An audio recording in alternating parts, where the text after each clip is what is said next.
Martxoan hamarkada bat beteko da foro soziala sortu zenetik eta data hura baliatuko du foro soziala iraunkorrak bere lan etapari amaiera emateko 6. foro sozialarekin. Azken hamarkadako aurrerapen garrantzitsuen oinarrian konfiantzazko espazioak sortzeko heldutasuna dagoela azaldu dute larunbatean Durangon eginiko ekitaldian.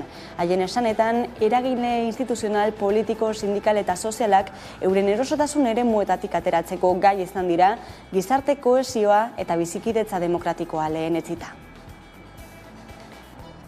Kaixo guztioi eguerdion eta ongitorriak gurean gaur magazinera. Urtarriak 23 ditu gaur astelena da. Foro sozialak bere ibilbideari amaiera emango dio, horrela bere sorreratik 10 urtera foro sozial iraunkorra osatu duten eragileen aniztasuna eta hortik kanpo dauden eragileekin eratu duten lan harreman sare zabalaren isladatzat jo dute elkarrizketaren kultura berri bat eraikitzeko egindako lana.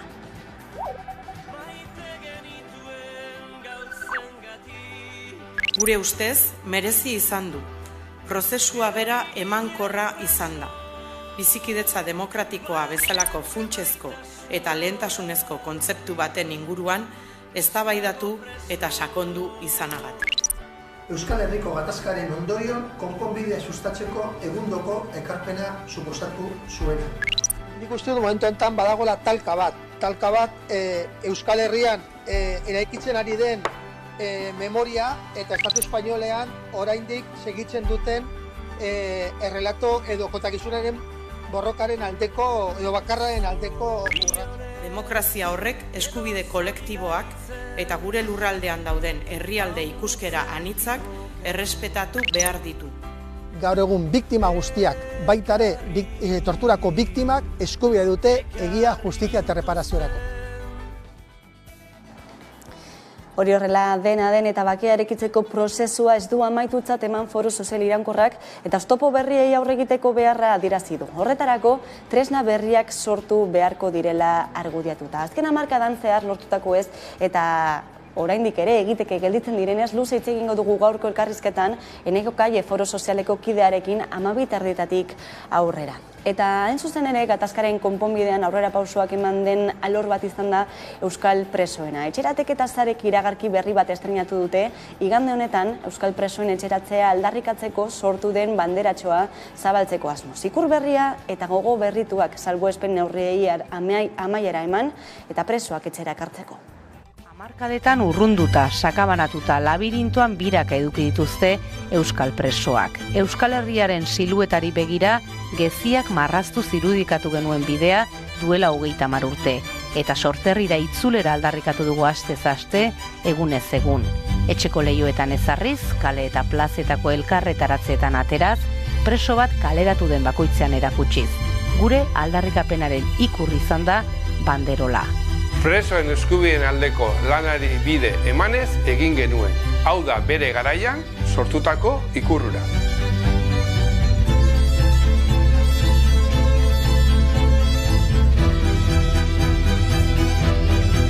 Hau izango da ikur berria.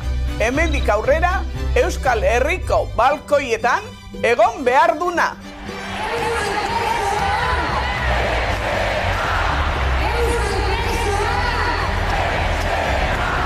Etxera ekartzeko zabaltzen den garai honetarako ikur berria dugu honako hau. 35 urte ondoren, presoak Euskal Herrian daude Euskal gizarteari esker. Bada garaia etxera ekartzeko. Etxera bidea gertu, etxerako bidean oztoporik ez. Bidea ez da amaitu ordea. Gezien norabidea jarraituz Euskal Herrira ekarri baditugu, preso erbesteratu eta deportatuen etxerako bidea dugu oraindik egiteko. Eta gogo berrituta ekingo diogu azken txanpan. Gai ez aldatuta, elkarretaratzeak egiten jarraituko dute Donostialdeko esi erakunde sanitario integratuan. Aurreko astean Osakidetzarekin egindako bileraren ostean, baina zerbait aldarrikapen bideratzen ari direla onartu dute. Onkologikoari dagokionean bereziki. Osakidetzan gertatzen ari den integratze prozesuan Donostialdeko esian sartuko dela jakinarazi die zuzendaritzak eta ondorioz Gipuzkoan minbizia duten lagunek hobeto hartatuko dituztela txalotzen dute. Onkologikoaren langileek Osakidetzan sartuko dituztela ere badirudi eta alde horretatik pozik dira profesional hauek. Bestalde eta Bizkaiko metalgintzako lan gatazka bideratzeko aukera izan dute gaur sindikatuek eta patronalak Eusko Jaurlaritza bitartekari zela beste bilera bat eraman dutelako aurrera, baina akordiorik gabe honako hau ere hurrengo data badute jarrita dena den, hurrengo ostiralean bilduko dira berriro. Aiarade Urreta, azken albisteen berri. Norabide aldaketa Bizkaiko metalgintzako lan gatazkan. Gaur berriro bildu dira FEM, LAB, ELA, Comisiones Obreras eta UGT sindikatuak Eusko Jaurlaritza bitartekari dela. Urtebete baino gehiago luzatu da 56.000 langileri eragiten dien hitzarmena berritzeko negoziazioa eta gatazka bideratzeko etorri da bitartekaritza. Comisiones Obreras, LAB eta UGT sindikatuek eskatu zuten Jaurlaritzaren bitartekaritza eta patronalak onartu zuen. Ela kaldiz dio negoziazio mahai ofizialean egin barko litzatekela negoziazioa, hala ere bileran izan da ela. Hori bai, sindikatuek espero dute patronalak negoziazioa desblokeatzeari ustea, bestela argi dute sindikatuek mobilizazio gehiago etorriko direla. Eta Bizkaitik Gipuzkoara egingo dugu salto, gauerditik hasi direlako dagoeneko salgaiak garraiotzeko ibilgailu astonak kanona edota bidesaria ordaintzen Gipuzkoako lurraldeko A15 eta N1 errepideak erabiltzeagatik. Aldundiak espero du oraingoan epaitegiek ez dutela araua baliogabetuko. Aiarade Urreta. 15 hilabeteko etenaren ondoren gaur piztu dira berriro ordainketa arkuak N1 eta A15 autobideen Gipuzkoako zatian. 76 kilometroko ibilbide hori erabiltzen duten kamioiek ordainduko dute Gipuzkoako Foru Aldundiak ezarritako bidesaria. Bidesarietan jasotakoa ezinbestekoa dela errepideak mantentzeko, lurraldeko errepideak mantentzeko dio Gipuzkoako Foru Aldundiak eta urtero 20 milioi euro jasotzea aurreikusten dute. Fenadisnerrek salatu duenez, bidesari berriek igoera izugarria dute eta 3 sindikatuak berriz adierazi du neurria zentzugabea dela. Bien bitartean Gipuzkoako Foru Aldundiak esaten du bidesariekin aurrera jarraitu behar dutela.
Eta Frantziako ministroen kontseilua pentsio sistema reformatzeko proiektua onartzekoa da gaur. Elisabeth Bornen ministroak erretirorako gutxieneko adina 74 urtera arte luzatzea eta pentsioa jasotzeko 43 urte kotizatzea proposatu du.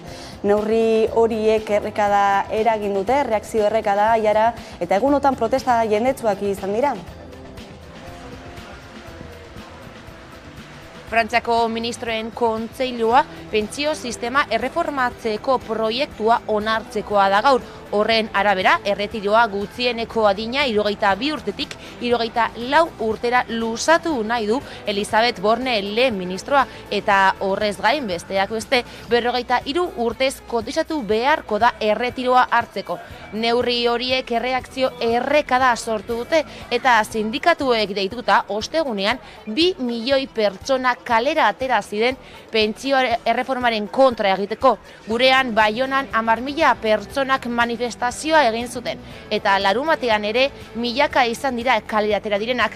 Sindikatuek deituta hilaren 31an berrirore kaleak hartzeko deia egin dute. Aurreikuspenak bete dira.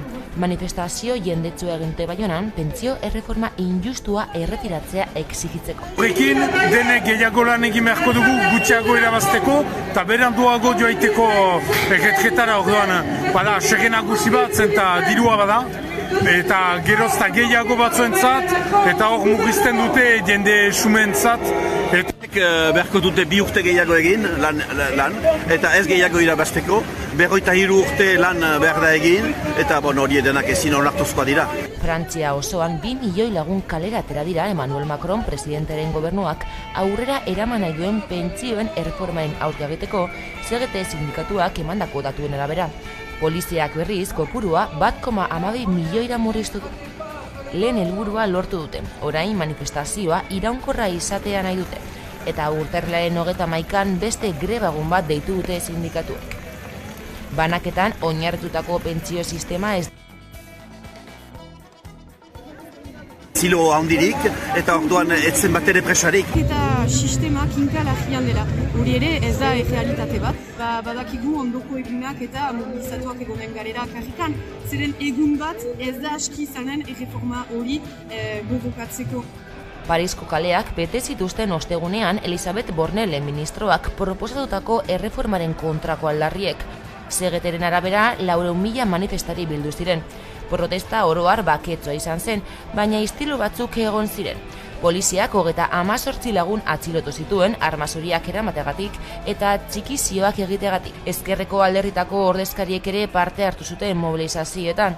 Ez ordea eskuin-muturreko RN Batasun Nazionaleko buruak, haiek ere erreformaren aurka egon arren. Protestek jarraituko dute, hilaren 31an berriro mobilizazio jendetsuak egitea espero dute. Izan ere, Macronek dio, erreformarekin jarraituko duela, errespetuz, elkarrizketarako asmoarekin, baina irmotasunez eta ardura erakutsiz. Eta indarkeria matxistak ez du etenik, bere formarik gordinera erakutsi du gaurkoan ere oraingo honetan Valladoliden izan da Espainian. Gizon batek neskaraguna eta haren araba hil ditu. Indarkeria matxistari aurre egiteko neurri berriak aztertzen ari dira administrazioak eta Garbine Biurrun EAEko auzitegi nagusiko gizartarloko presidentearekin aztertuko dugu gaia, beste batzuk ere. Ongi etorri Garbine. Eskerrik asko. Genero indarkeria kasuetan esaterako, mahai gainean jartzen ari diren neurrietako posibletako batzuk dira esaterako pultzera telematikoak erabiltzearena edota baita ere erasotzaileen aurrekari penalak jakinaraztearena. Zer deritzozu? Bueno, ni ez naiz aditua esan nahi, ez daki nire kabuz zer gertatzen den edo zenolako eraginkortasuna daukaten pulsera telematiko horiek, baino adituen arabera badirudi oso eraginkorrak direla eta Espainian behintzat ematen diren datuen arabera ez da oraindik gertatu pultsera telematikoa zeraman erasotzaile batek berriz erasotu izana bere bikote ohia eta bar. Beraz, badirudi, genero indarkeria kasuetan oso eraginkorrak direla. Ez da berdina sexu indarkeria kasuetan, zeren eta kasu horietan biktima izan daiteke edozein emakume edozein pertsona aldiz, genero indarkerian biktima izaten da beti erasotzaile bat, beti gehienetan erasotzaile batekiko biktima zehaz bat, emakume zehaz bat. Horixe eskumuturrekoen neurriari dagokionean, baina esan dugu beste neurri ere badagoela mahai gainean. Horixe izango litzateke, erasotzaileren bat aurrekari penalak baldin baditu, horixe aurretiaz jakinaraztearena. Hori zein puntutan mugitzen da era legalean? Pulsera telematikoek edo eskumuturreko telematikoiek ez dira inbaditzaileak, ez dute kaltetzen edo inbaditzen erasotzailearen intimitatea, baina beste neurri hori iragartzen ari den, neurri hori hau da behar bada agian bikote berriari, erasotzaile baten bikote berriari jakinaraziko zaiola bere bikotea harremana daukan persona hori lehendikan zigortuta dagoela genero indarkeriagatik. Nik uste bakarrikan oso muturreko kasuetan posible izango litzakela edo onartu beharko litzakeela. Hau da, bakarrikan, bikote berria edo persona berri hori, harreman berria daukan persona hori, benetan arriskuan dagoenean, eta hau da, adibidez, salaketa bat jartzen duenean persona horren aurka. Orduan, nik uste dut jakinarazi beharko zitzaiola, zen nolako personarekin daukan harremana, berak bere erabakiak har ditzan. Baina bestela, horrelako arriskurik ez dagoenean, salaketarik ez dagoenean, nik uste dut oso intimitatea, eta intimitatea da eskubide konstituzionala, benetan larriki kaltetua egongo litzateke. Ba, ikusiko dugu zenolako bide juridikoa egiten duten momentuz proposamenak besterik ez diren bi neurri hauek indarkeria matxistari aurre egiteko. Beste gai bati buruz ere hitz egin nahi dugu zurekin, eta horixe da pentsio publiko eta duinen aldeko borroka. Ikusten ari gara bai Ipar Euskal Herrian, bai Euskal Herrian nola ari diren mugitzen herritarrak ez, ontzen ari diren erreforma horien aurka, kotizazio urteren luzapenak erretiratzeko adinaren atzerapena mahai gainean dagoelako, eta Europa mailan hartzen diren erabakiak direlako, ez bakarrik Espainiar estatuan zein Frantziar estatuan. Honek ez dakit zein puntutan jartzen gaituen, ez pentsio sistema publikoa ahultzen ari den honetan zenolako alternatibak ikusten dituzu, Garbine? Bueno, ez dakit pentsio publikoen sistema edo pentsioen sistema publikoa ahultzen ari den. Nik uste dut azken urteetan, azken neurriak, hartzen ari diren azken neurriak, behintzat Espainian ez dihoazela bide horretatik. Eta ez badute indartzen ere mantentzen mentzatari dira. Konstituzioak eskatzen du erregimen publiko bat egotea, eskatzen du baita ere pentsioak izatea duinak eta benetan norberaren beharrak asetzeko nahikoak izatea, eta nik uste dut hori dela bermatu behar dena. Hau da, hori da botere publikoek bermatu behar dutena. Nik uste dut oso gai komplikatua dela, interes desberdin asko daudela, eta ez bakarrik botereenak eta herritarrenak, baizik eta baita ere herritarren edo langileen arteko interes desberdinak daude, nik uste dut hori. Gutxieneko diru sarrerak bermatu behar zaizkiola persona guztiei, persona orori, ez bakarrik pentsio duenei, baizik eta persona guztiei. Eta nik uste dut hor bilatu behar dela oreka hori. Persona orok behar dute eta eskubidea dute bizitza duina eukitzeko gaitasuna eta jartzea horretarako bitarteko guztiak. Bitarteko horietako bat diru sarrera duina direla. Eta zigor kode berriari buruz ere galdetuko dizugu, hainbat galdera zabaldu dituelako, batez ere Katalunian, sedizio delituaren erreformaren horren ondotik ez, helburua bazelako prozesu independentista desjudizializatzea, baina ez dirudielako bide hori hartuko denik, orain desordena publiko larriagotu delituarekin batera zigortu nahi dituztelako horietako batzuk, eta ikusi dugu, entzun dugu baita ere ez, Llarena bezalako epaien nolako interpretazio politikoak egiten dituzten, zer espero daiteke, Garbine?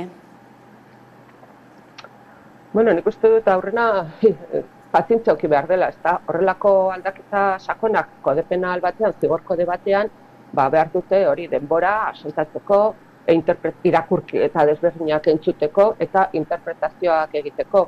Ez da erraza desagertaraztea delitu bat, mantentzea eta sortzea beste delitu berri bat, eta jakitea edo erabakitzea nola enkajatzen diren jarrera batzuk, ekintza batzuk, lehen delitu baten barruan zeudenak, eta orain ea delitu berri bat horretan sar daitezkeen edo ez. Hemen interpretazio desberdinak daude, eta ez bakarrekan Llarenarenak, ezta? Llarenak bertan bera utzi du sedizioa, esan du, noski, desagertu dela delitua, eta adibidez Puigdemont ez dula jarraitzen, ez dula eskatzen beren Espainiara ekartzea sediziogatik, ez da desordena publiko larriagotu horiengatik, hori aparte utzi du, baina bai malversaziogatik. Eta aldiz, fiskaltzak adibidez, esaten du aplikagarria izango litzaiokeela Puigdemoni delitu berri hori, hau da, desordena publiko larriagotuak delitu berri hori. Beraz hor, badago talka bat baita ere, eta nolabait esango genuke Llarenaren interpretazioa sedizioaren desagerpenari buruz Puigdemont alde doala eta fiskaltzarena kontra doa. Beraz, esan nahi dut, nor ari da politika egiten edo ez, nik ez nuke esango bakarrikan interpretazio juridiko desberdinak daudela. Eta ezin dira egun batetik bestea jakin, ezin da egun batetik bestera jakin, benetan zein izango den behin betiko interpretazioa hori, horretarako denbora barko dugu eta kasu desberdinak aztertu edo kasu bat, baina bukaeraino eraman. Ikusiko da, nola eskatzen den korapilo hau baita ere. Garbine Bihurrun, eskerrik asko gurean izategatik. Eta, eskerrik asko bai. Esan bezala, eta Madrilera joango gara zuzenean, Inigo Aduriz, eldiario.eseko kazetariarekin bat egingo dugulako, hainbat kontu aztertuko ditugulako berarekin ere. Inigo Aduriz, kaixo, ongi etorri. Kaixo, guardia. Lehenik eta behin abortuaren legeari buruz hitz egingo dugu, auzitegi konstituzionala berritzarekin batera ez, auspotu delako berriro ere lege hori, gogoratuko dugu PPk 2010ean jarritako helegitea aztertzen hasiko dela, otsailarako jarri dute data hori, aurreko 4 presidenteek eztabaidak abian jartzea errefusatu ostean ez, izan den aldaketaren arira, zer osten du honek agerian, Inigo? Barkatu ez dizute galdera zehazki entzun. Zer uste, badakizu, konstituzionalaren aldaketarekin batera hasiko dira orain otsailean aztertzen Alderdi Popularrak 2010ean abortuaren legeari jarritako helegite hori, zer usten du honek agerian? Barkatu. Agerian usten duena da, azkeneko hamarkada honetan, gehiengo kontserbadore horrek uste zuela ez zutela gehiengoa lortuko lege honen inguruan, eta azkeneko hamarkadan dira erabakia atzeratzen, ze alde kontserbadorean ere zatiketa bat zegoen. Alde kontserbadore horretako talde batek helegitea onartzearen alde jotzen zuen, eta beste alde batek ez, eta zatiketa horren arriskua ikusita, uste zuten edo uste izan dute atzeratze horrena zela erabakia proposena. Eta hori da arrazoia, alde kontserbadoreak uste zuela, ez zeuzkala bozka nahikoak helegite honen inguruan bozkaketa irabazteko, ez? Eta alde kontserbadore horren zatiketa hori baita ere da Espainiar eskuinaren barruan abortuaren inguruan dagoen zatiketaren erreflexio bat. Eta hori da gertatu dena, ez? Gehiengo berri bat iritsi denean, gehiengo progresista, aurrerakoi bat, horrelako terminoak erabiltzen ditugu iritsi denean, lehenengo edo bigarrengo osoko bilkura horretan abortuaren inguruko lege hori edo helegite hori aztertuko da, eta aurre ikusi daitekena da atzera botako dutela ez helegitea da. Horren zain, otsailean esan dugu izango dela helegitearen aztertze hori konstituzionalean. Gaiz aldatuta eta Kataluniara jota, izan ere hautsak harrotu ditu ezta, Macronek eta Pedro Sánchezek berriki bertan Bartzelonan egindako goi bilerak, ez goi bilera baizik eta baita ere horretan Per Aragonés Kataluniako presidenteak parte hartu izanak, eta independentismoak argi utzi du, prozesua ez dela amaitu. Bai, orain, errelatoaren ez, eztabaida batean, ikamika batean gaude berriz ere ez. Bai gobernuan dauden alderdiek, PSOEk eta Unidas Podemosek, beraien ekarpenak mahai gainean jarri nahi dituztela, Kataluniaren inguruko ekarpenak, eta beraiek erabiltzen duten argudioa da, beraien politikei esker prozesu hori bukatutzatzen eman daitekeela, baina alderdi independentisten aldetik argi utzi dute hau ez dela amaitu ez, eta egia da mobilizazioak egon zirela lehen komentatzen zuen gaiur horretan, Macron eta Sánchezen arteko bilera hori gertatu zenean, eta alderdi independentisten aldetik mahai gainean jartzen dute beste behin erabakitzeko eskubidearen aldarrikapen hori eta barrez.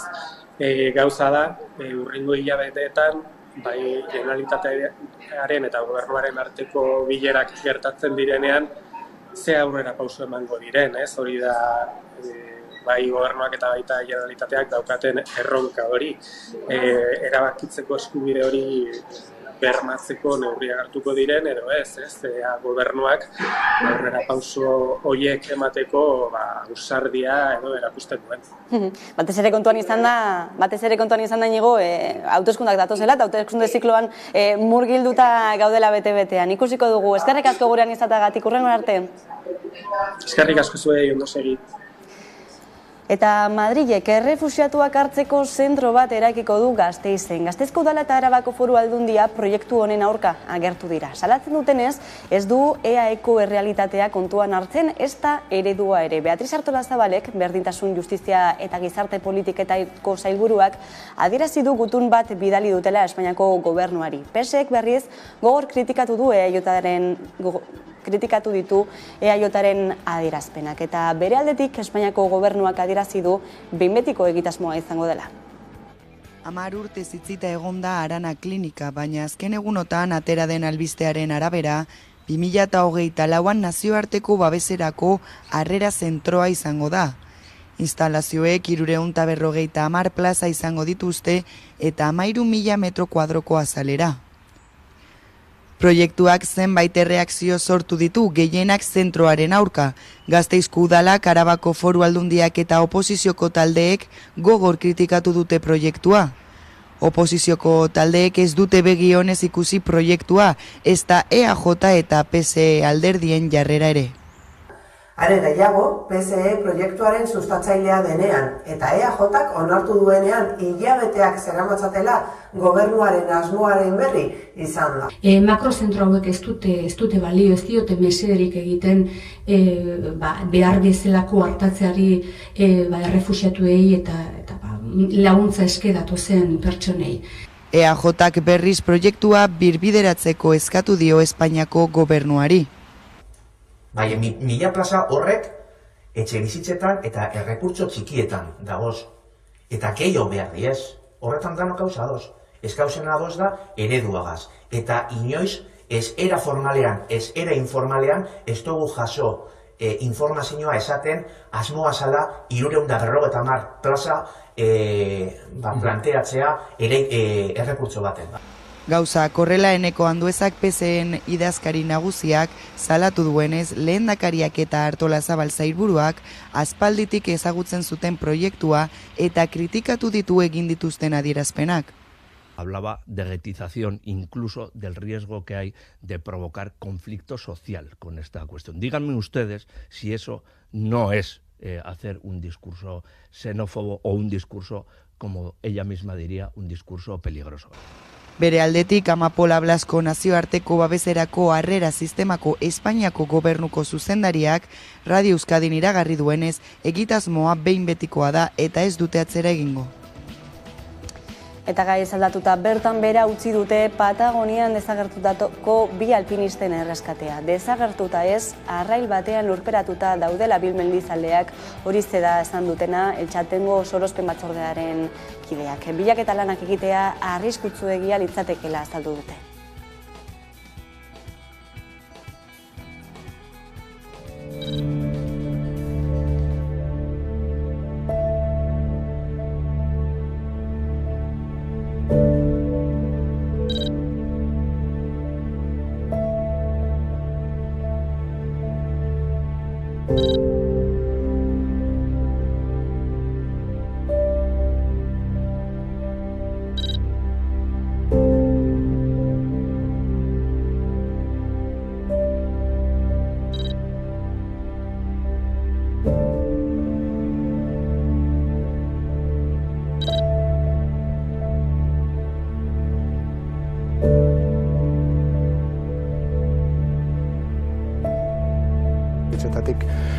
Nahi dugu egon familien ondoan gure babesa azaldu eta bere ondoan egon.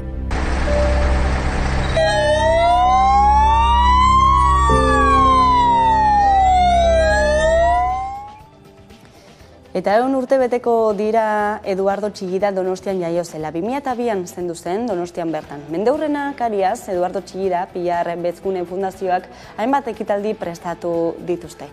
Horrekin utziko zaituztegu eta jarraian itzuliko gara. Egunero bezala, eguneko elkarrizketarekin gaurkoan gurean izango dugu Eneko Kaie, Foro Sozialeko kidea. Orain arte.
Eta egunero legez, eguneko elkarrizketari atea irekiko diogu, eta horretarako gaurkoan gurekin daukagu Eneko Kaie, Foro Sozialeko kidea, eguerdion. Kaixo, Leire, eguerdion. Bueno, Foro Sozialak amaitutzat eman du bere ibilbidea, hala adirazizten duten larun batean Durangon eginiko ekitaldi horretan, hausnarketa prozesu baten ondotik etorri den erabakia, baina batez ere aurrera pausoak eman direlako baita ere, ez? Lau esparruetan batez ere, armagabetzean, biktimen alorrean, presoen alorrean, eta memoriaren alorrean ere. 10 urte askorako ematen dute, asko gertatu daiteke 10 urteetan, perspektibarekin begiratuta, zein izan da azken hamarkadan emandako pausuen argazkia?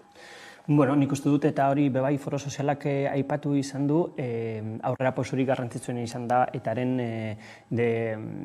armagabetzea eta desegitea, 2017an eta 2018an, eta gero baita ere, biktimen esparruan eta presoen gaian hausian baita ere, eman diren aurrera pausu garrantzitsuak, ez? Eta adostasun berriak sortu egin izana baita ere, nik uste dut balorean jarri egin behar dugula, bai adostasun politikoak eta baita ere sindikalak eta herri mugimenduetakoak.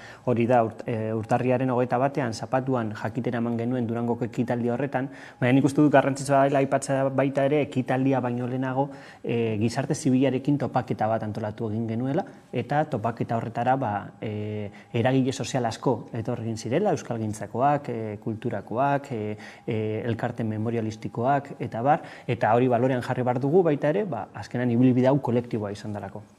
Elkarlan hori izan delako onaino iristea bultzatu duena, ez? Hori da, nik uste dut sortu egin diren azkenengo urteetan agertoki berriek, aukera eman dute adostasun berriak eta konfiantza berriak baita ere eraikitzeko, eta horregatik Foro Sozialak erabili duen metodologiaren bitartez baita ere, eta metodologia hori ezaugarritzen dute esate baterako korapioak identifikatzea, korapioak identifikatu ostean nazioarteko beste esperientzia batzuetatik ikastea eta gomendioak egitearena, ez? Nik uste dut metodologia horrek lortu duela hori konfiantza berriak sortzea eta eragile ezberdinek bat egin dute Foro Sozialaren lanarekin, ez? 17 entitatek osatu dute Foro Sozial iraunkorra sortu zenetik eta gaur arte beste norbanako pertsona asko baita ere, baina gero hori Foro Sozialaren komunitatea oso anitza eta handia izan da, ez? Eta bai, ibilbidea kolektiboa izan da. Nolako izan da ibilbide edo prozesu hori? Gogorra izan da? Gogorra izan da, nik uste du momentu askotan gogorra izan dela, gogoratu behar dugu lehenengo urteetan, blokeo anitzeko egoera batean geundela, Madrilgo gobernuak politika eta neurri oztopatzaileak bazituen, orduan horrek ez zuen bat ere errazten, eta gero azkenengo urteetan, eta foro sozialak zilegitasuna irabazten joan dan bitartean baita ere, presioak asko modu askotakoak izan dira, jarraipenak, entzuteak, bileren eta akta batzuen filtrazioak, eta bar, ez? Orduan ez da lana izan, eta gero batez ere etortzen ginen baita ere krispazio handiko urte batzuetatik, eta konfiantzena aipatzen dudanean horrezagatik da baita ere, ez? Konfiantzak berrera ikitzea ez delako lan erraza, elkarrizketa asko, baita ere lasaitasunez hartutako prozesu bat izan da, eta kontuz, josteko prozesua baita ere. Biktimen alorrean esaterako diozue, biktima guztiek egia, justizia eta reparazioa izateko eskubidaren inguruko adostasuna zehazten ari dela, dagoeneko. Bai, kontuan izan behar dugu foro soziala 2013an egon zen lehenengo foro soziala eta sozialetik sortutako 12 gomendioak betetzeko sortu gintzala. Eta aipatzen duguna balantzean eta hartu dugun erabaki horretan, 12 gomendio horietatik 11 beteta daude edo betetzeko baldintzak sortuak dira, eta horietako bat da biktimena.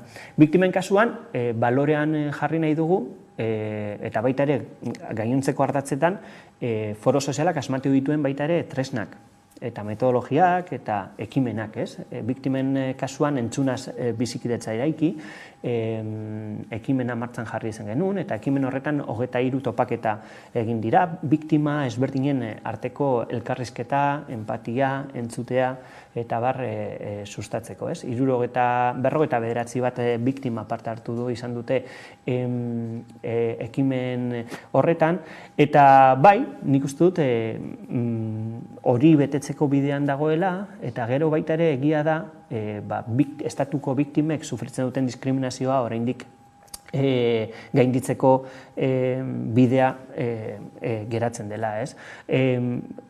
Gu badakigu eta azkenengo egunetan, albistea jakin zenetik hainbat mezu jaso izan ditugu, eta badakigu gauzak egiteko oraindik pendiente daudela, baina etapa berri batean gaudela bebai uste dugu, eta etapa berri horrek tresna berriak behar dituela.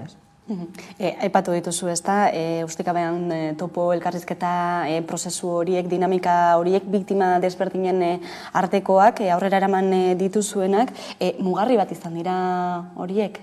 Bai, nik uste dut, ezberdinen arteko elkarrizketak modu sosegatu batean entzuteko, aukera gutxi izan ditugula herrialde honetan, ez? Orduan nik uste dut mugarri garrantzitsua izan direla, erabat.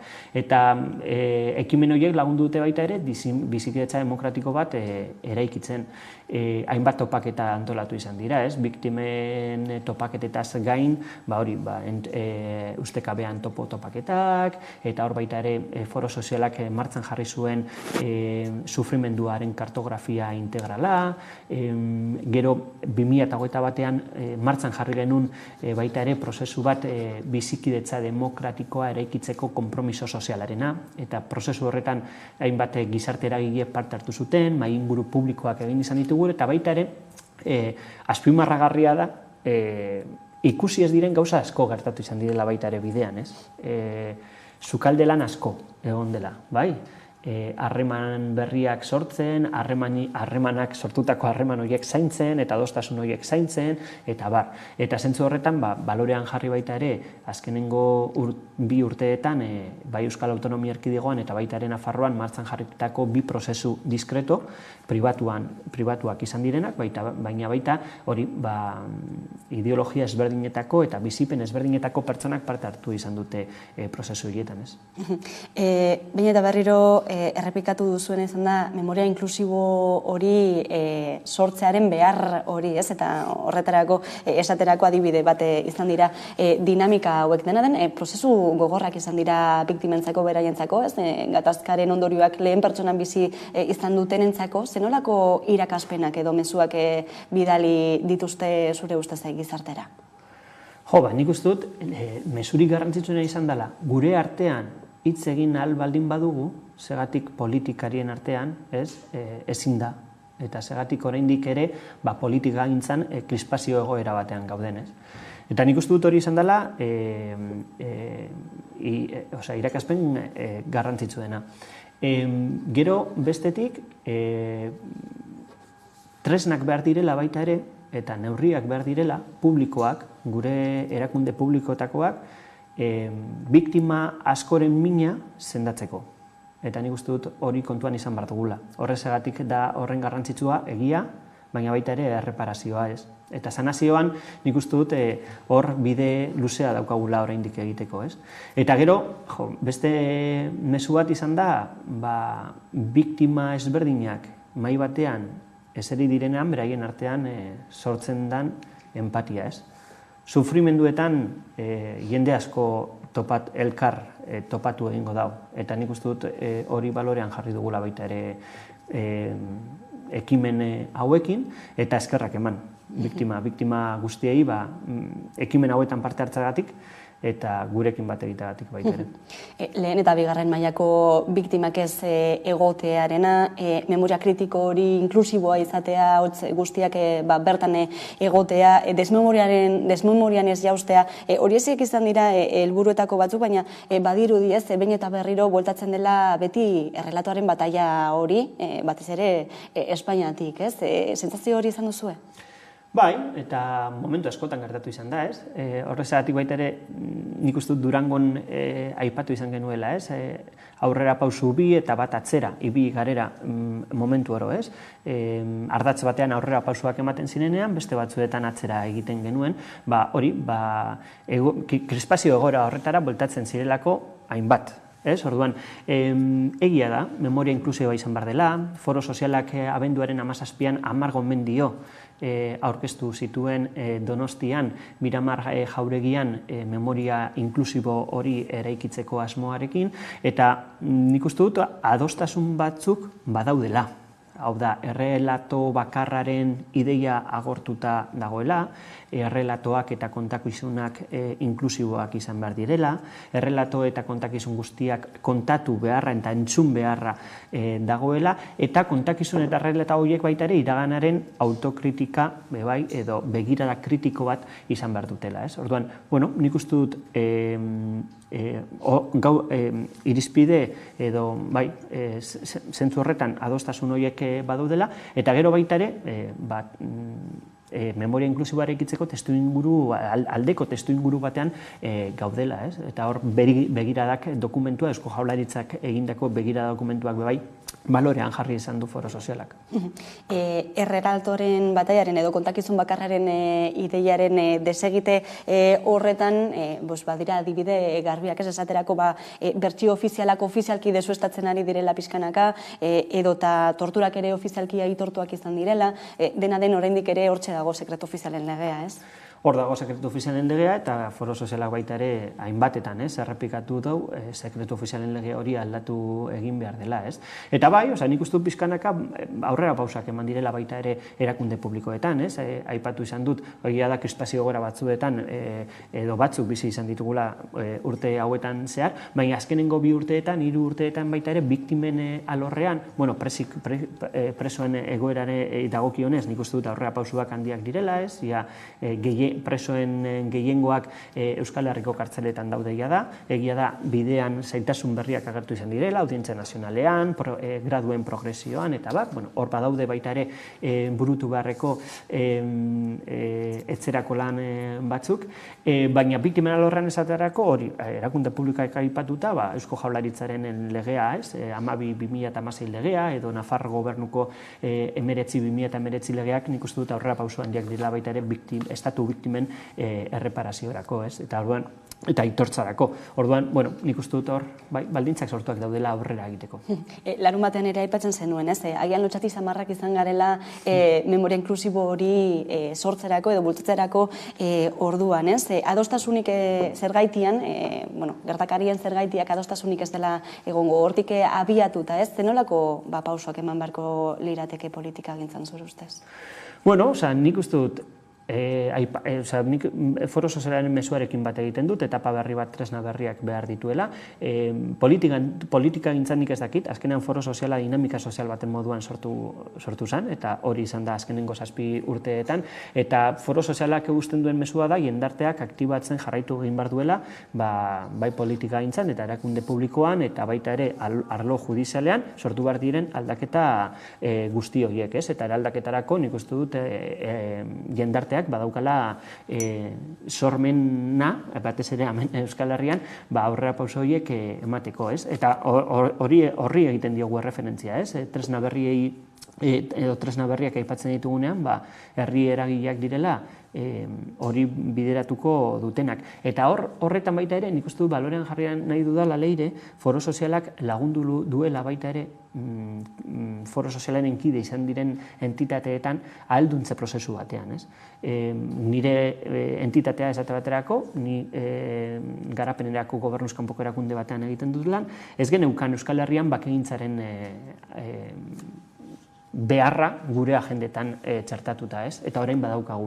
Horrezagatik baita ere, mesua ez da foro sozialak bere lana amaitutzat ematen duela, hori egia da, foro sozialak amaitutzat ematen du bere lana, baina entitateak hor jarraituko dugu, eta nik uste dut bide hau osatzen jarraituko dugula, eta horretan bebai foro sozialak lan handia izan du. Era berean, foro sozialaren sorreran, duela 10 urte aipatu duzu, 12 gomendio kaleratu zirela, horietako 11 betetzear edo betetze bidean daudela, zein da oztopo gehien duena, edo 12. hori zein zengo ditzateke? Memoriarena, aipatu izan duguna, horre momentu batean, non larriak ziren ondorio batzuk konpontzen ari diren, horre relatoaren bataia handia da, eta hori da, memoriaren ardatz hori da, zailtasun edo oztopo gehien dituena, eta ikusiko dugu, horretarako tresna berriak sortuko dira.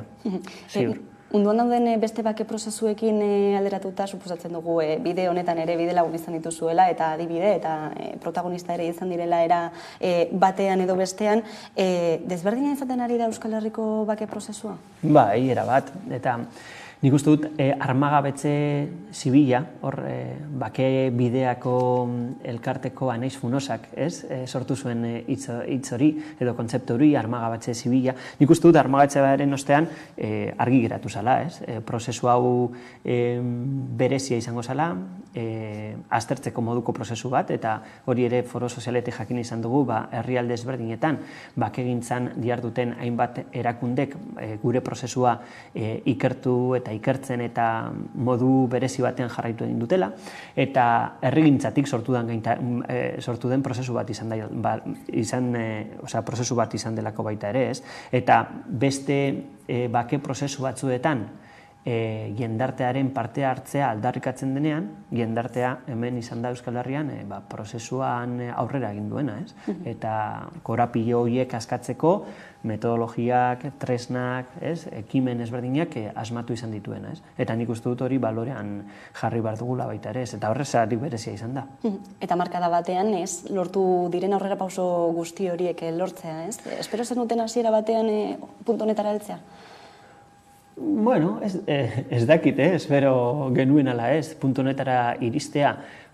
Gu garapenerako gobernuz kanpoko erakunde bat izan da, eta beste bake prozesu batzuk lagunduta, Kolonbiakoa esate baterako, hemengoa azkar izan da, eta Durangon baita ere nik uste dut horren sentsazioa bebai bazegoela, herri eragile batzuetan. Azkarra izan da, azkenean 7 urteetan gauzatu da, egia da duela 10 urte foro sozial edo bake foro horiek antolatu izan zirela, lokarri eta bake bidean bitartez, eta beste entitate batzuen bitartez, baina foro sozial iraunkorrak 2016an aurkeztu egin zen, urrian, aieten. Orduan, 7 urteetan gauzatu da, desegitea, armagabetzea, desegitea, biktima eta presoen inguruan sortu diren adostasun berriak, eta korapilo askoren askatze hori,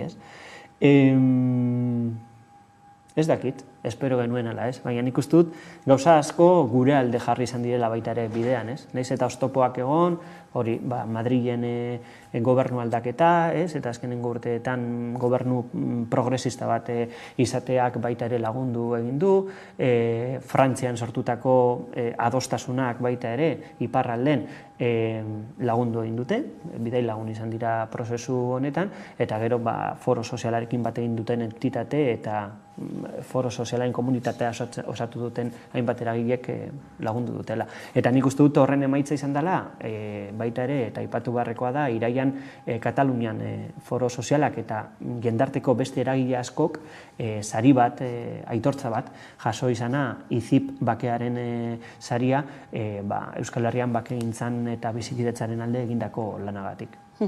Eta hamarkadaren ostean, esan duzu ez, foro sozialaren bidea amaitutzat emango duzuela, lekuko aldaketa edo nahi duzuen bezala, baina zenolako pausak emango dituzue ziklo honi amaiera emateko? Zein izango da hurrengo pausua? Bueno, oraindik ekimen batzuk edo prozesu batzuk itzi behar ditugu, martxan jarritako prozesu batzuk itziko ditugu, besteak beste behatokia izan da, presoen auziaz hitz egiteko eta arazoetaz eta beharren inguruan hitz egiteko eta oztopoak baita ere ikusarazteko sortutako tresna bat, txosten bat, orduan azkenengo behatoki bat argitaratu egingo dugu. Nafarroan baita ere antolatzen ari dira jendarte zibilarekin topaketa bat, Durangon egin genuenekoa modukoa, eta gero seigarren foro soziala eta azkenengo foro soziala antolatzen ari gara martxoaren 17 eta 18irako. Eta hori izango daia foro sozialaren azkenengo agerpen publikoa, eta foro sozial horretan balantzea egingo dugu, eta baita ere prozesu honetan ateratako ikaspenak eta nazioarteko komunitatea baita ere gonbidatuko dugu bidai lagun izan ditugulako urte guzti hauetan. Eta fase berri bati hasiera emateko, tresna berriekin. Bai, hori entitateen esku utzi dugu, hor zapatuan urtarriako eta batean jendarte zibilarekin egindako topaketa horretan ariketa bat egin genuen erronka berri horiek identifikatu ahal izateko. Erronka horiek dokumentu batean jasoko ditugu eta baita ere balantzaren inguruan eragile ezberdinek egindako gogoetak, eta horiek izango dira, sortzen diren tresna eta sortzen diren ekimen berrietarako oinarria. Orduan gu hor prest gaude, foro sozialeko entitateak bebai borondatea agertu dute orain arte egindako lanari jarraipena emateko, eta nik uste dut hori bermatua egongo dela. Eneko Kaie, foro sozialeko kidea, eskerrik asko gaurkoan Hamaika telebistara gerturatzeagatik. Eskerrik asko zuri, Leire. Hurrengon arte. Bai, agur. Tarte bat hartuko dugu eta jarraian itzuliko gara, eguneko sorazaldearekin. Gaurkoan gurean izango ditugu Izar Castillo eta Carlos Renedo, orain arte. Arrotzak taldeko Aritzaran buru nauk, eta jarraian zugian bidia, gure bideo berria ikusgai, bizi musika Hamaika telebistan. Kaixo, Westegi Rockets gara, eta gaur Hamaika telebistan bizi musika saioan gure bideoklip berria norabiderik gabe aurkeztuko dugu. Espero dugu zuek gustokoa izatea. Bueno!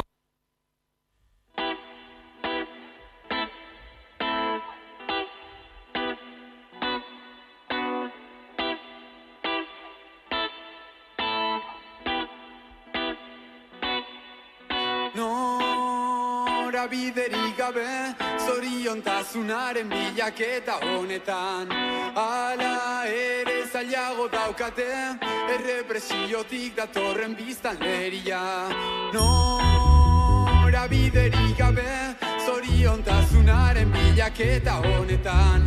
Hala ere zailago daukate, errepresiotik datorren biztanleria. Non geratu da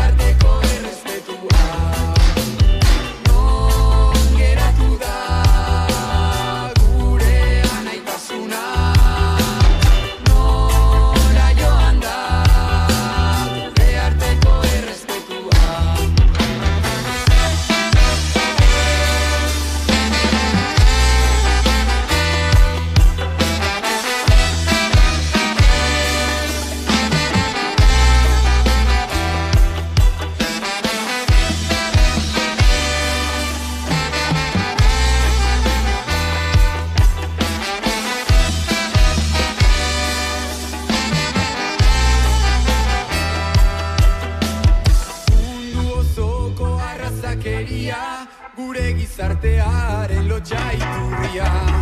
Egoera latzetan bizi dira, gure arraza berdinekoak ez baitira. Respect the human, not a bad man.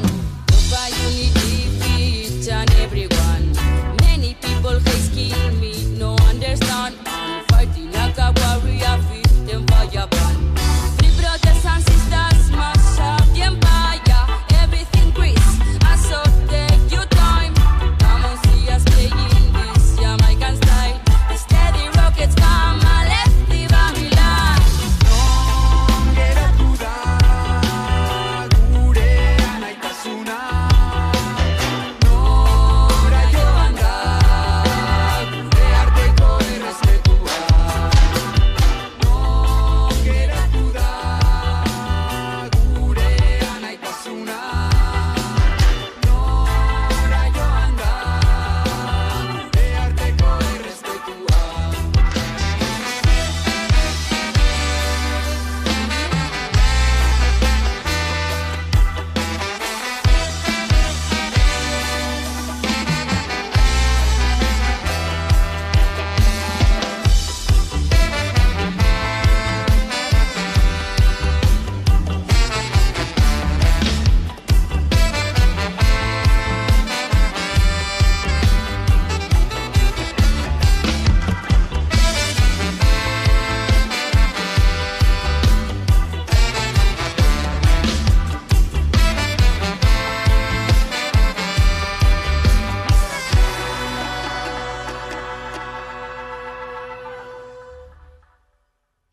Kaixo lagunok, ze moduz, hemen Aimarra Ejita Gatibutik eta gure bideoklip berria EH Distopikala aurkeztean aturkizue. Bizi musika saioan ikusi dezakezue 11 telebistan. Aupa zuek!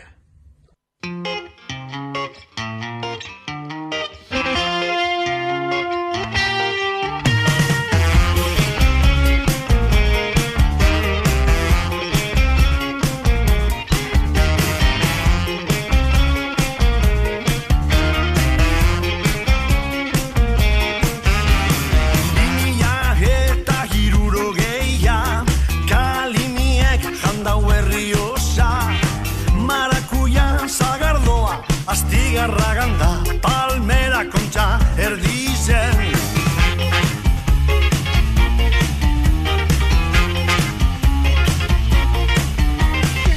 Labeldun marihuani araban, iratinko alak eukaliptoetan, abenduko zubiberoan, feria de abril, Durango.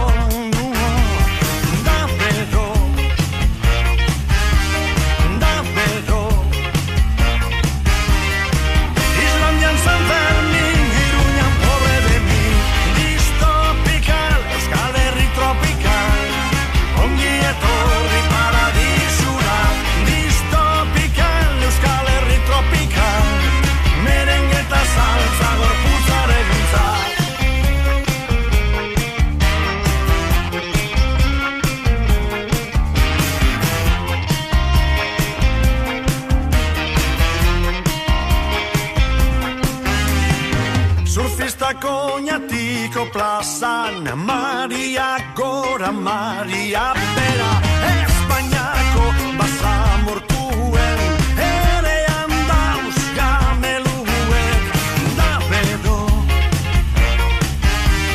lar bedo.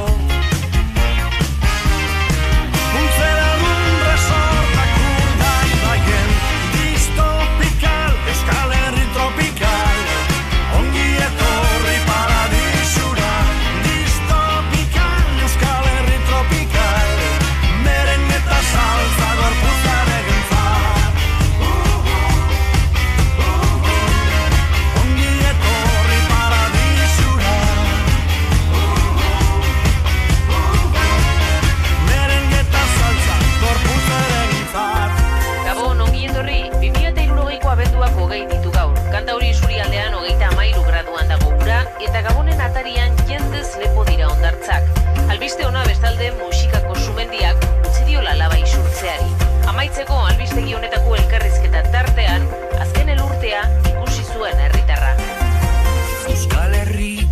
Jamaikan bezala, sala, sana. Cambio climático se nos dispara, para. Este sistema ya no le quedan balas. Los gobiernos no ceden si tú no estallas. No hay vuelta atrás, nuestro futuro se acaba. Euskal Herri inferno tropicala. Tropical, Basque Country, Jamaica, dystopic, baina zaidazu, zergate. Dystopical, Euskal Herri tropical. Ongi etorri paradisura. Dystopical, Euskal Herri tropical. Merengueta salsa gorputzaren za. Dystopical, Euskal Herri tropical. Ongi etorri paradisura. Euskera tropikala, euskakin tropikala. Merengueta salsa dauenaren za. Ongi etorri paradisura. Merengueta reggae gorputzaren za.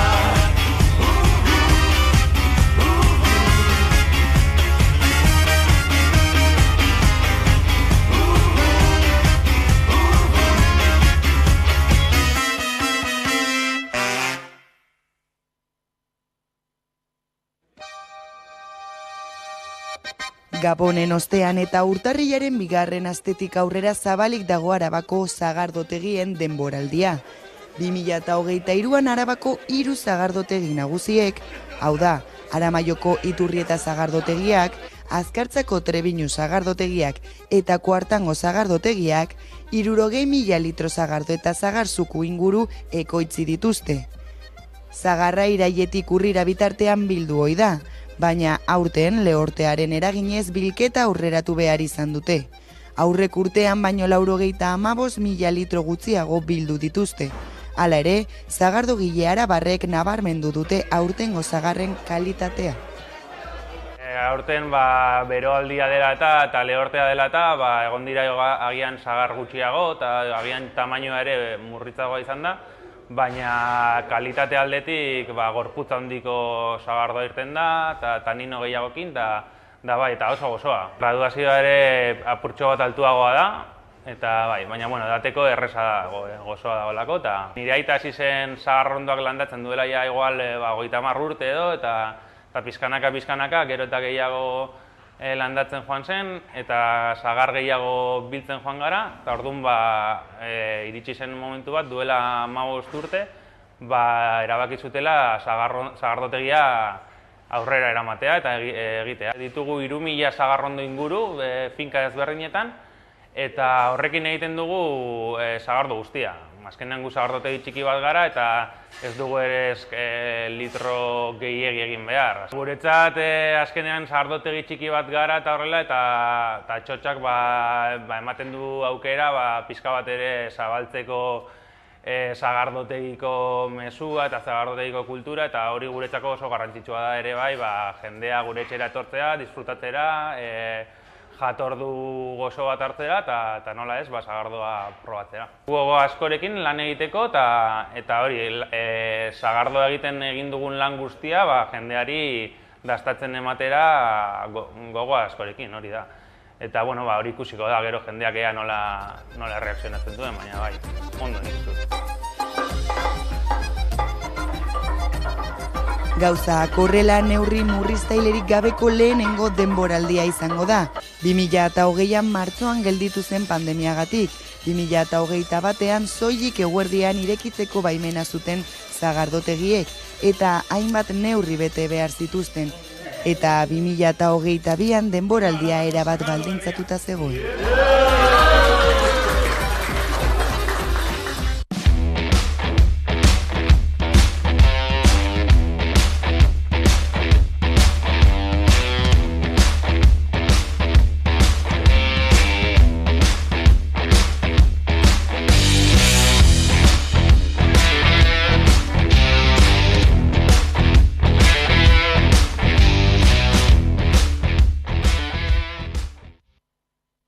Amaikak aplikazio berria du. Gaurtik aurrera, Amaika telebista edozein etxetatik ikus dezakezue. Smart TV aplikazio berriari esker gainera, munduko edozein txokotan dago eskuragarri. Sartu Google Play plataforman. Bilatu Amaika aplikazioa.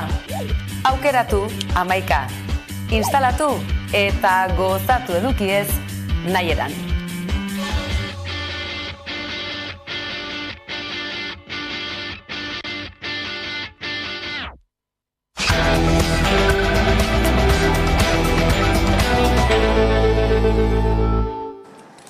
Eta gunero bezala, solasaldiari ekiteko ordua ailegatu da, horretarako gaurkoan gurekin ditugu alde batetik Izar Castillo, eguerdion. Eguerdion. Eta Carlos Renede gurekin, eguerdion. Eguerdion. Bueno, badakizu entzun berri dugueniko Kaie Foro Sozialeko kidea, gurean izan dugula elkarrizketatu nagusi ez, hain zuzen ere Foro Sozial iraunkorraren bide horren amaierari buruz hitz egiten. Martxoan emango dute bukatutzate beraien lan etapa hori, 6. Foro Sozialaren bitartez, eta aipatu dute ez, orain arteko bidean aurrera pauso batzuk eman diren arren oraindik ere badagoela zer eginik, eta erronka berriei dena den aurre egiteko tresna berriak beharrezkoak izango direla. Horixe da hain zuzen ere nabarmendu nahi izan dutela. Foro Sozialeko ibilbidearen laburpena egin dugu.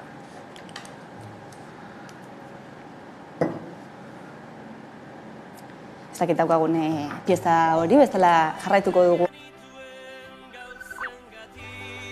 Gure ustez, merezi izan du. Prozesua bera emankorra izan da. Bizikidetza demokratikoa bezalako funtsezko eta lehentasunezko kontzeptu baten inguruan eztabaidatu eta sakondu izanagatik. Euskal Herriko gatazkaren ondorion konponbidea sustatzeko egundoko ekarpena suposatu zuena. Nik uste dut momentu honetan badagoela talka bat Euskal Herrian eraikitzen ari den memoria eta Estatu Espainolean oraindik segitzen duten errelato edo kontakizunaren borrokaren aldeko edo bakarraren aldeko urratsa. Demokrazia horrek eskubide kolektiboak eta gure lurraldean dauden herrialde ikuskera anitzak errespetatu behar ditu. Gaur egun biktima guztiak, baita ere torturako biktimak eskubide dute egia, justizia eta reparaziorako. Hortxe, 10 urteko ibilbidea amaierara helduta. Ezakit zer nabarmenduko zenuketen azken hamarkada honi buruz, aurrera pausoei dagokionean, edota nahi baduzu nabarmendu ere, oraindik ere ez, mahai gainean, edota gatazkaren konponbideari amaiera behin betiko emateko gertatzen denari buruz. Ezakit nondik heldu nahi diozuen gaiari. Bueno, nik uste dute lehenengo daren izatea argi dagoela, ez? Fase berri batean sartzen ari galera, edo aspaldi egon balko ginakela beste fasenetan, etxeratek eta sarek egin duten moduan orain urdarrian, forok ere bai iragartzen da ez, hamarka bat eta gero hutsune batzuk daudela, bestelako erronka batzuk daudela, eta nola ez ere, aurrera pausu batzuk emon direla. Nik gaur izan pizkate berrartzen bere garaian egindako dekalogoa, uste duten nahiko agerikoa diela, ez? Pausu edo bloke batzuetan, batez ere etari dagokion blokean, eta armagabetzea eta bloke horiek bete direla, aspaldi, baina beste blokeetan pausuak eman dira, baina alde batetik oraindik adibidez presoen blokean, argi dago pausu asko eman behar direla, eta beste bloke batzuetan, giza eskubidearen blokean edo memoriarena, pausua, ez dut esango pausuak eman ez dienek, baina bai nahiko agerikoa dela, dagoela parte bat, konflikto honen parte bat, oztopoak jartzen edo bete nahi ez duela akordio minimo horiek, eta batez ere,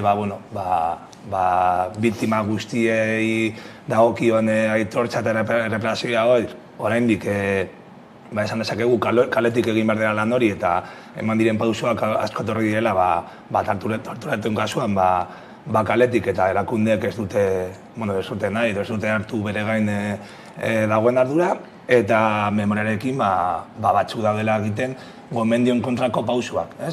Errelato anitza izan behar dela, daudela errelato asko, ez dela izan behar tresna bat borrokolako, eta batzuk zoritzarrez diri publikalekin kokatu dute errelatoa justo kontrako norabide horretan, memoriun edo hori Gasteizko ekipamendu hori, eta oraindik ez ikusten dugula batzuk erabiltzen dutela errelatoko hori euren diskurtso bakar hori garatzeko eta hain zuzen ere politika egiteko horrekin. Bai, gehitzear, azken finean foru sozialak egin alduena da gomendio horiek eta ditu eta bete alditu, baina gertatzen dana da betikoa, zelan ikusten dugu Estatu Espainolatik itxiera bat dagoela presoen inguruan berbaiteko, jesartzeko eta aurrepausoak emoteko, ze azken finean jarraitzen ditugu, gure presoak jarraitzen dute salbuespen neurriak eurak eta euren familiak, orduan zer gertatzen da, salbuespen neurri horiek ez badira bertan bera uzten, hori izango lekela lehenengo pausua. Claro, foruak egin aldau, instituzioak bebai usten dotzien erarte, ze azken finean, eta batez ere pausu batzu, eta oso garrantzitsuak izan direnak, Monarren, adibidez, egia eta memoria nigo horatzen dut, hasi zirela Eusko Jaurlaritzatik egongo zituztela alako ez debateak, baina hitzaldiak eskoletan, etaren biktimak berba egingo ebiela eta bar, nik nire kasuan, nire umei begira nik esan nuen, errelatua bakarrik zu hona baldin bada, baina ez baldin badaude Frankok hildako edo iraildako familien hitzak emonda, edo ez badauz galekoak, edo ez badauz, nireak ez dute bakarrik entzungo zuek nahi dozuen bakarrik anitzoiek ez direnak salaraztea edo plazaratzea. Orduan nik uste dut, zuk esan bezala, azken finean, gertatzen dena da, errelatua egiten ari dela, haoz kalean eta familietan eta lagunen kuadrietan eta bar, zelan burutzen den eta zela humanizatu egiten den, konflikto guztia, azken finean, alde batetik unkigarritasunetik, ze azken finean, nonork edo askok ezautzen dugu, kartzelan egonda pertsona bat, edo torturatuta izan dana, edo dakona ondino adizkide edo familiar bat kartzelan, eta badakigu zer dan. Claro, guk ez dugu pairatzen gure azalean, baina badakigu zer gertatzen da. Eurekat, ez da, ze kontatzen dabe, zenolako esfortzu ekonomikoak, psikologikoak egin behar da biezan, baina, alde humanistikoa ez da ikusten eta jarraitzen dute, pentsatzen hemen konfliktoa badago, baina ez dute hartzen, etak egindako aurrera pasu brutala jartzeko mahai gainean eta esateko, gure abia puntua hau izan zen, baina bidea beste erabatean egin behar da, eta ja ordua da egiteko. Biktimei buruz ari gara, lehen eta bigarren mailako biktima hori buruz, estatuko biktimak badaudelako oraindik ere aitortu gabeak, sekretuen ofizialen legea oraindik ere dagoelako indarrean, eta beraz egia jakiteko bide luzea dagoelako oraindik, baina esaten genuena, memoriaren errelato horretan, eta desmemorian ez jausteko ere batez ere belaunaldi berriei begira, zenolako lana egiten ari den gizartea, eta ez dakit, sentsazio berdina badauka zuen Euskal Herrian gertatzen ari dena, norabide batean doala ez, eta Espainian gertatzen ari dena, edo entzuten ari den errelatoa oso besterakoa izaten ari dela.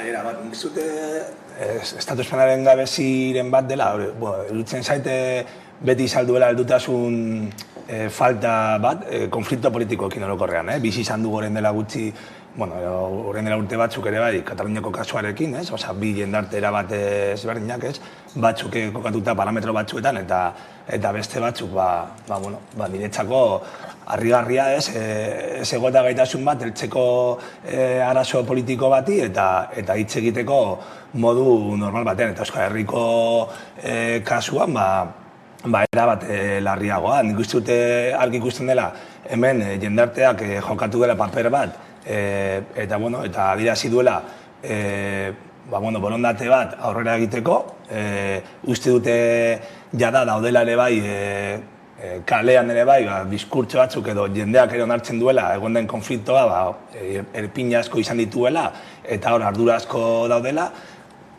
uste dut ere bai, gomendioekin, eragile politiko batzuk etaren kasuan edo preso eta esaren kolektiboaren kasuan gomendio horiek hartu dituzela eta horrela egin dut, eta euren ardura eta produzioak eman dituzela, baina beste aldetik, ikusten du estatu bat, eta zoritxarrez ere, Espainiako jendarte sektore bat, oraindik iraganean anklatuta, oraindik gaitasun oso eskasarekin, estabilidad politiko batzuk emateko modu normalean, onartzeko eurek izan duten ere bai ardura politikoa eta guztiok ez dakiguna, bost populi dena, ez bakarrik torturaren kasuak, erabili direla bitarteko publikoak, estatuko bitarteko publikoak, gerra bat egiteko, eta hor, egon dira ardura, zein bat ardura, batzuk izan dira mano ejekutora, baina bestu batzuk izan dira burua edo pentsatu dutenak, eta hori horan izan da, eta uste dut, bentsat Euskal Herrian gaudela pres hori guztia ondo jakiteko, ezagutzeko egia, eta ere bai, bidea jartzeko berriro ere zirrepikatzeko, baina zoritxarrez, Espainian ez daude parametro horietan. Nik ados egiten dozurekin alde batetik, ze nik uste dut, eta hau da nire reflexioa, zuetenak egin zituenean, eta esan zuenean bertan bera usten zuela lehia edo konflikto armatua, bai egon zala hainbat jende, non momentu horretar arte ez zuela ulertzen, hainbat erpin, zuk berba egiten dozun, hainbat erpin horietan, hasi zirela hausnartzen eta aldaketa, esan duke, pentsamendu aldaketa bat egon zan. Ni pentsat, ikusita nola hainbat, beste ideologia politikoan egozala eta gaur egun direla, sareko bosera mailak, edo direla azken finean lehenengo mailan dauzen hainbat pertsona, ez? Baina nik uste dut, eta guztiz ados, nola estatu mailan, Espainiako estatu mailan, ez daukatela konflikto armatuen eta bertan gertatzen direna eta kanpoan gertatzen direna, ikusi dugu adibidez, Sahara bebai alde, zelan momentu batera arte egonda postura bat, gero aldaketa bat. Nik uste dut Espainiako gobernuak askotan edo gehiegietan lan egiten duela eta jokatzen duela edo nirekin edo nire kontra. Hau da, zuk ez badozu jarraitzen nik egindako bidea, arazoak izango ditugu. Zeintzuk dira arazoak eta Euskal Herriak pairatu ditugu, ez bakarrik guda bat egon dela, porque, claro, gertatzen dena da, askotan berbaiten dozula, guda hitza erabiltzen dozula, jendea flipatzen da, eta da, eske hau guda bat izan da. Zuk estatu moduan hartzen dozunean, diru publikoak eta erabiltzen dituzunean, zure esku armatuak, sektore edo zure biztanlerikiko sektore baten kontra joateko, hori zer da? Hori da diktadura, eta gero, marraztu egiten dugu, erailketa, ikusi dugu, badakitu zuk esan bezala nordan senyorekiz, eta guztia, baina hor jarraitzen dute. Orduan, aldaketa demokratikoa esan ez egon, esango dugu jarraitzen dutela, 50 piku urte beranduago pardeletan. Ze ez dute aldatu, azken finean, zirenak dira. Orduan, zelan berton, diktaduran egon zan guda bat Euskararen kontra, Euskal Herriaren kontra jarraitu egin zan eta ez zen egon aldaketarik. Orduan, zelan esango dugu bai eurak dauzela prest berbaiteko eta egunerokotasunean ikusten dugu. Zenola Euskal Herria atakatzen da, zenola euskarafobia, zelan gure kultura, zelan gure ordezkoak, herriak hautatutak.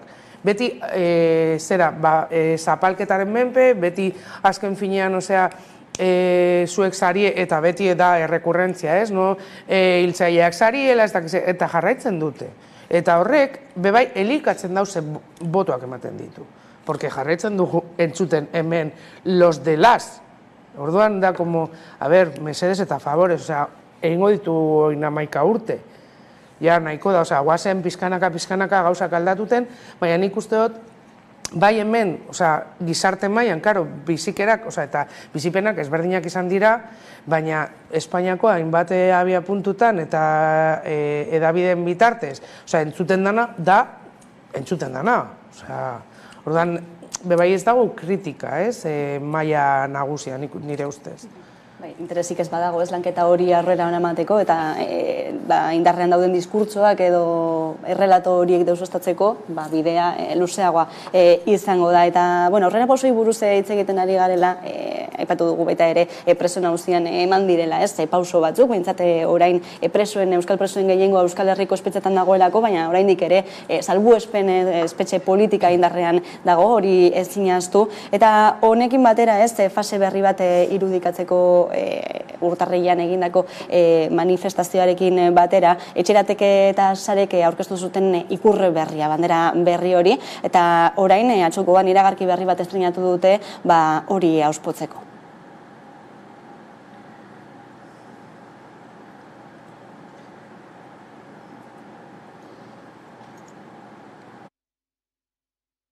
Labirintoan biraka eduki dituzte euskal presoak. Euskal Herriaren siluetari begira geziak marraztu zirudikatu genuen bidea duela 30 urte. Eta sorterrira itzulera aldarrikatu dugu astez aste, egunez egun. Etxeko lehioetan ezarriz, kale eta plazetako elkarretaratzeetan ateraz, preso bat kaleratu den bakoitzean erakutsiz. Gure aldarrikapenaren ikur izan da banderola. Presoen eskubideen aldeko lanari bide emanez egin genuen. Hau da bere garaian sortutako ikurrura.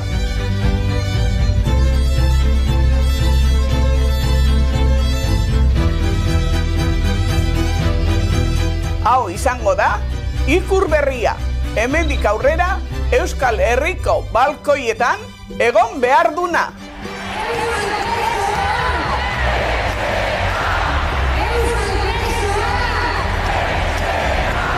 Etxera ekartzeko zabaltzen den garai honetarako ikur berria dugu honako hau. 35 urte ondoren, presoak Euskal Herrian daude Euskal Gizarteari esker. Bada garaia etxera ekartzeko. Etxera bidea gertu, etxerako bidean oztoporik ez. Bidea ez da amaitu ordea. Gezien norabidea jarraituz Euskal Herrira ekarri baditugu, preso erbesteratu eta deportatuen etxerako bidea dugu oraindik egiteko. Eta gogo berrituta ekingo diogu azken txampari. Fase berriak eta ikur berriak ere ikusten ari garen bezala.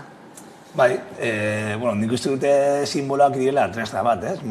Gaienbat komunikazioan mugitzen zaretenak ondo dakizue, azkenean lortzen badu mezu bat sintetizatzea eta jendeak ere bai sortzea empatia bat, ongitorri, baina batez ere ditzako dira bitarteko bat, gero imaginazioarekin erabiltzeko, hor ikusi ditugunez, irudi batzuk guztiontzako direla, ez? Jaialdien eta horrelako ekimenak, eta uste dute simboloak horretarako erabili behar dira, gero sormenarekin, errealitatea alderatzeko, ez da simbolo bat estatik, orduan, niretzako baliogarria baldin bada fase berri honetan gauza berriak egiteko, kaleak azintzeko, eta batez ere, helburu hau da, preso eta ieslariak eta deportatuak etxean egoteko, ongitorri, simbolo berriak.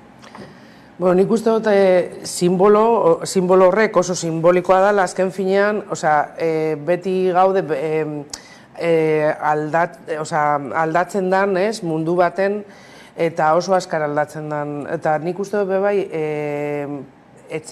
presoen inguruko mugimendua bebai behar zuela freskotasun bat. Azken finean, ematen du igual, como superficiala danik, baina ez, nik uste dut askok, simbolo bat ikustearekin ordezkatuta ikusten gara geure buruak. Orduan, badakigu zertan datzan, baina bai egia da belaunaldi berriak nola bebai kutsatuta nitza ez den diskurtso horren gaitik, azken finean ematen du ez dutela hartzen bere herrian gertatzen den konflikto nagusietako bat, eta nik uste dut bebai simboloaren berrikuntza honek ekarri aldauela bebai erakarri eta zergaitiak eskatzea, galdetzea, zer gertatu zen bere momentuan holan izateko, baina zergaitik, no? Beti pentsatu behar dugu positiboke azken finean, porque bebai arriskuan gaude urrengo belaunaldiak, konfliktuaren zergaitia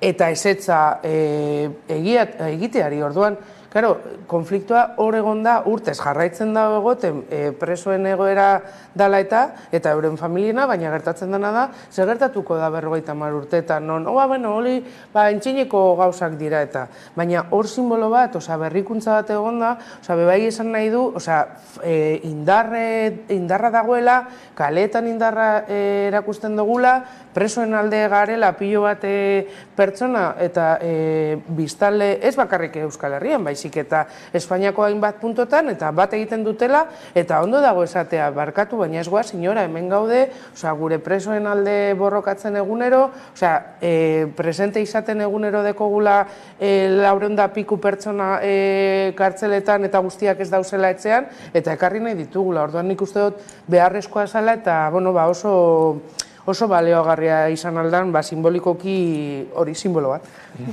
Hemendik aurrerako bidean ere egongo gara adizenolako aurrera pausak ematen diren. Gaizatatuko dugu, eta gaurkoan ere indarkeria matxista izan behar dugu izpide, gaurkoan beste kasu baten berri izan dugulako, Espainian gertatu dena, Valladolid denen zuzen, gizonezko batek beren leskanaguna eta alaba erail dituelako, kasu bat besterik ez delako, beste adibide bat, ez egunerokotasunean gertatzen denaren beste adibide bat, eta honen aurrean ez zer egin, genero indarkeriarekin zerekin, indarkeria matxistari nola aurre egin, hori dena ontzen ari dira aspalditik mugimendu feminista, baina orain administrazioek, instituzioek ere ari dira fokoa erasotzailearen jartzen, nolabaiteko neurri berriak ere mahai gaineratzen, eta horietako batzuk dira esaterako pultsera telematikoaren erabilera. Garbine Biurrun izan dugu gaurkoan gurekin, EAeko Auzitegi Nagusiko Gizartaloko presidentea, eta horrela baloratu du neurriaren eraginkortasuna. Erasotzaile baten bikote berriari jakinaraziko zaiola bere bikotea harremana daukan persona hori lehendikan zigortuta dagoela genero indarkeriagatik, nik uste bakarrikan oso muturreko kasuetan egin posible izango litzakela edo onartu beharko litzakeela. Hau da, bakarrikan, bikote berria edo persona berri hori, harreman berria daukan persona hori, benetan arriskuan dagoenean, horrelako arriskurik ez dagoenean, salaketarik ez dagoenean, nik uste dut oso intimitatea, eta intimitatea da eskubide konstituzionala, benetan larriki kaltetua egongo litzateke. Embate neurri mahai gainean, honendik ere proposamenak direnak, ikusi beharrekoak zenolako bide egiten duten, juridikoki ere interpretazio desberdinak izan dezaketelako. Izar, nola ikusten duzuzuk gaia, baina eta berriro ez, gertatzen den zerbait delako, eta badirudielako, badakigulako oso rotuta gizartean dagoen zerbait dela, matxismoa, baina aurre egiteko tresnak eta neurriak ez direlako eraginkorrak izaten ari. Nik uste dut ez direla eraginkorrak zergaitik. Legeak badauz. Gertatzen dena da zenolako aplikazioa eta zenolako interpretazioa ematen jakiezan legei.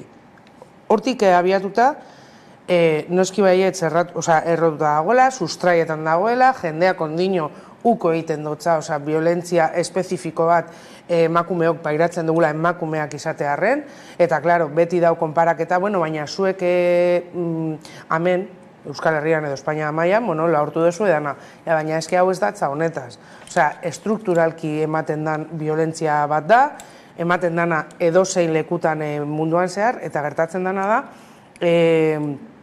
etortzen ari diren diskurtso negazionistek ez dutela laguntzen, movimentu feministatik hainbat urtetan egiten ari diren lanak eta lorpenak abia puntuan jarri.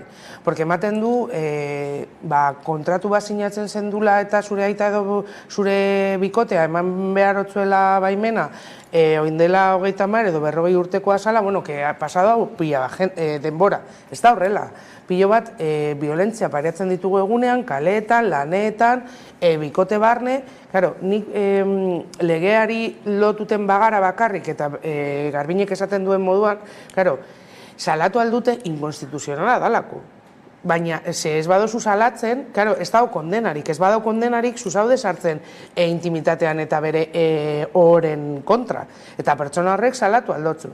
Baina niri bai oso interesgarria eta garrantzitsua iruditzen zait paradigma aldaketa honek zelan, zergaitik. Nik biktima moduan eroan behar badot pultzera bat, azken finean fokoa jartzen da nire gainean. Nire mugimenduetan, nire bizitza, nire mugimenduak aldatu behar ditut, pertsona hau ez dodalako jakin, ze gero dau biogen pultzera ditzen dana, adibidez GPS-a deko eta zuk aldentze araua baldin badeko zu eta zure erasotzaileak imaginau 40 metrotara baldin badago, honek egiten duena da pitatzea eta ertzaintza deitzea. Karo, baina zuk ez dakizu non dagoen pertsona. Erasotzen dotzuna ez dakizu non dagoen. Egon alda portal batean sartu, egon alda beretzean, egon alda denda baten, bakarrik pitau egiten dau 50 metrotara baino gutxiago dagoelako. Baina zuk jartzen badotzu, epaile batek esaten badotza, zu erasotzaile moduan, zu izango zarela beti zure mugimenduak mugitzen behatutak direnak, aldaketa galanta dago. Porque azken finean zu deko zu sententzia bat, non esaten duen zu pertsona bat bortzatu egin dozula, edo jo egin dozula, edo nolako violentzia eragin egin dozula emakumea izatearren. Aplikatu egiten jatzu genero violentziaren legea, eta horrek esaten dutzu zu erasotzaile bazarela. Orduan fokoa jarri behar da berton. Orduan jakitea non dagoen, nola mugitzen dan, ia mugitzen dan biktima bilatzeko. Azken finean gero esaten dute ez zuen salatu, ezke berak etorri da bere gana gizona bilatzera, igual ez dira beti horrela, baina karo, salto egiten badute aldentze neurria, porque nik izan nuen, kasu bat, bederatzi aldiz, zota egin zuela, eta tipoak esan sartu kartzelan, zelan da posible hau? Azken finean, dagoelako lege bat, egiten direla pilo bat interpretazio lege horren bit gainean, eta bere emaztea bizitza galpenaren, arriskuan egon arren, tipo ez doa kartzelara, baina fokoa zegoen neskan jarrita. Ze neska zeukan bere orkatilan alako tresna bat ertzaintzarekin, eta gero eskoltaren posibilitatea jartzea.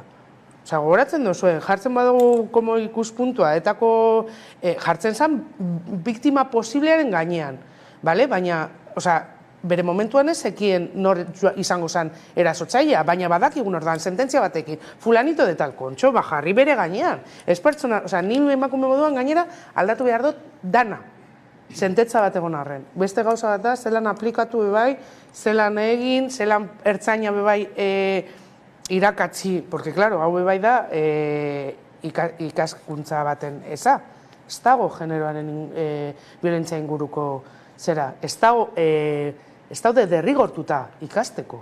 Eta gero dira partzeak. Orduan, gauza bat, pilo aldatu behar dira, hau ez hain errotuta ez egoteko.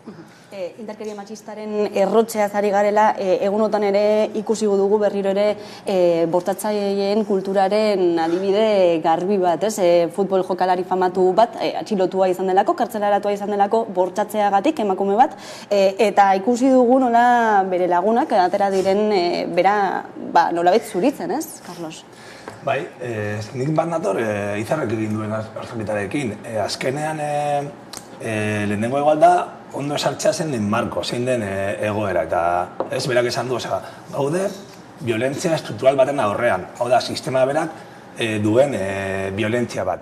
Eta nik uste dute horren kontra, eta violentzia da, jendartaren erdia dagola beste erdia hiltzen emakumeak izateagatik. Emakumea zarelako, daukazu violentzia hori pairatzaren arriskua edo aukera pilo bat, orduan.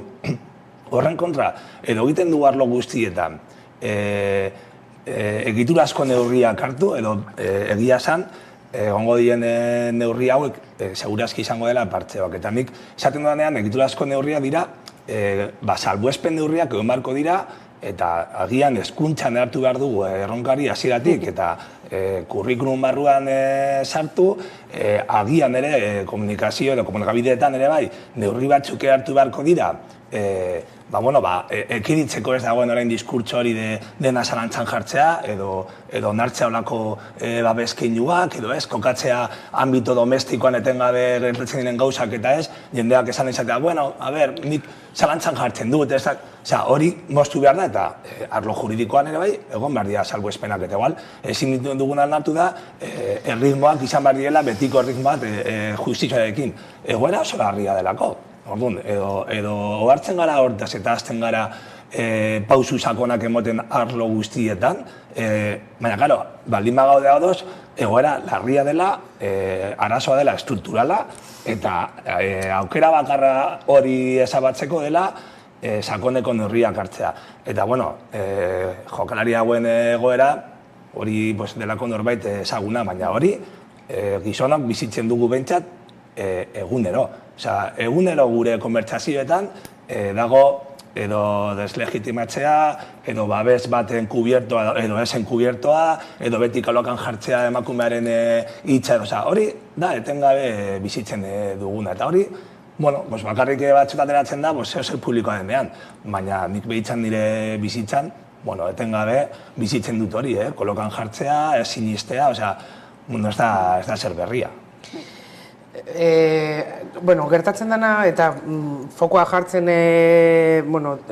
horrek egin duen bortzaketan, beti bilatzen da biktima perfekta dana. Osea, jendea hasi da sinisten neska egin diolako uko indemnizazio bati.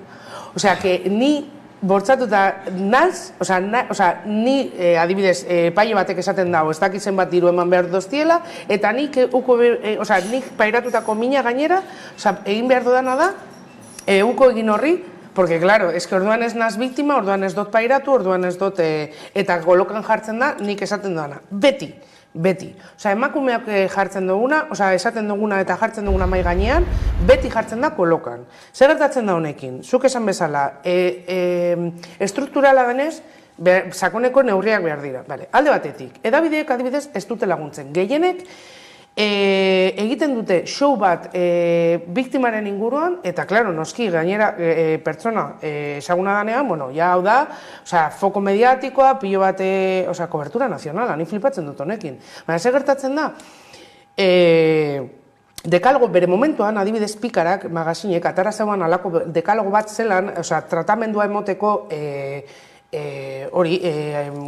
violentzia genero kasuetan, baina nik uste dut, legea aldatu den moduan adibidez, sartzeko nola bikote barnez egozan emakumeak izateko, violentzia pairatzen badute, bai, izan daitela aitortutak biktima genero violentzia moduan, sartu behar da adibidez, edabideko zera kontuak eta zigortzea adibidez, pertsona baten, emakume baten izena ateratzen danean, porque gizon batek hiltzen danean ez da ataratzen bere aurpegia, baina emakume batek adibidez baten egiten badau gizon baten kontra, bere aurpegia edonon, hila parricida da ez dakizer, eta orduan, sesgo hori ematen da egunero.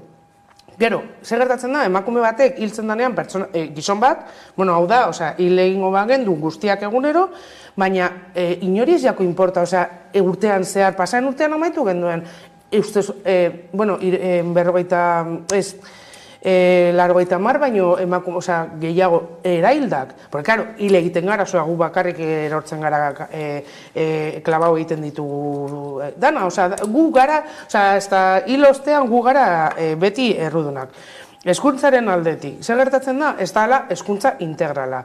Gertatzen dena da, zuk eskolan egin nahi dozunez, eta legea ez dagoenez blindatuta, zuk egin nahi dozu, martxoaren 8an bakarrik gauza bat, edo azaroako 25ean, eta danak doaz, ze ondo, egingo ditugu txaloak eta ze honakaren. Baina eski hau, egunerokotasunean lan egin behar da, zer da. Zer gertatzen da, nola kurrikulumak ez dago honek hartzen, ni adibidez irakasle moduan egin alditu gauza, Baina gero gertatzen da, datortidala ama bat edo aita bat, non esaten du eta diskurtzio negazionista bat dako, eta deko garazo bat. Porque niri adibidez, irakasle moduan kurrikulunak babesten banau, etor daitela el papa, berdin zait, porque etorriko da, eta esango dut, barkatu, hau da kurrikulunean lan egin behar duguna. Eta zuk esan aldozu, ez baiatzu guztetan, baioan zaitez, ez dakit, Ginebrara zure umearekin hezkuntza pribatu bat emoten. Baina hemen Euskal Herrian eskola publikoan, behintzat, hau da kurrikuluna, eta honek lan egiten dago egunerokotasunean estrukturalak diren violentzia horiek.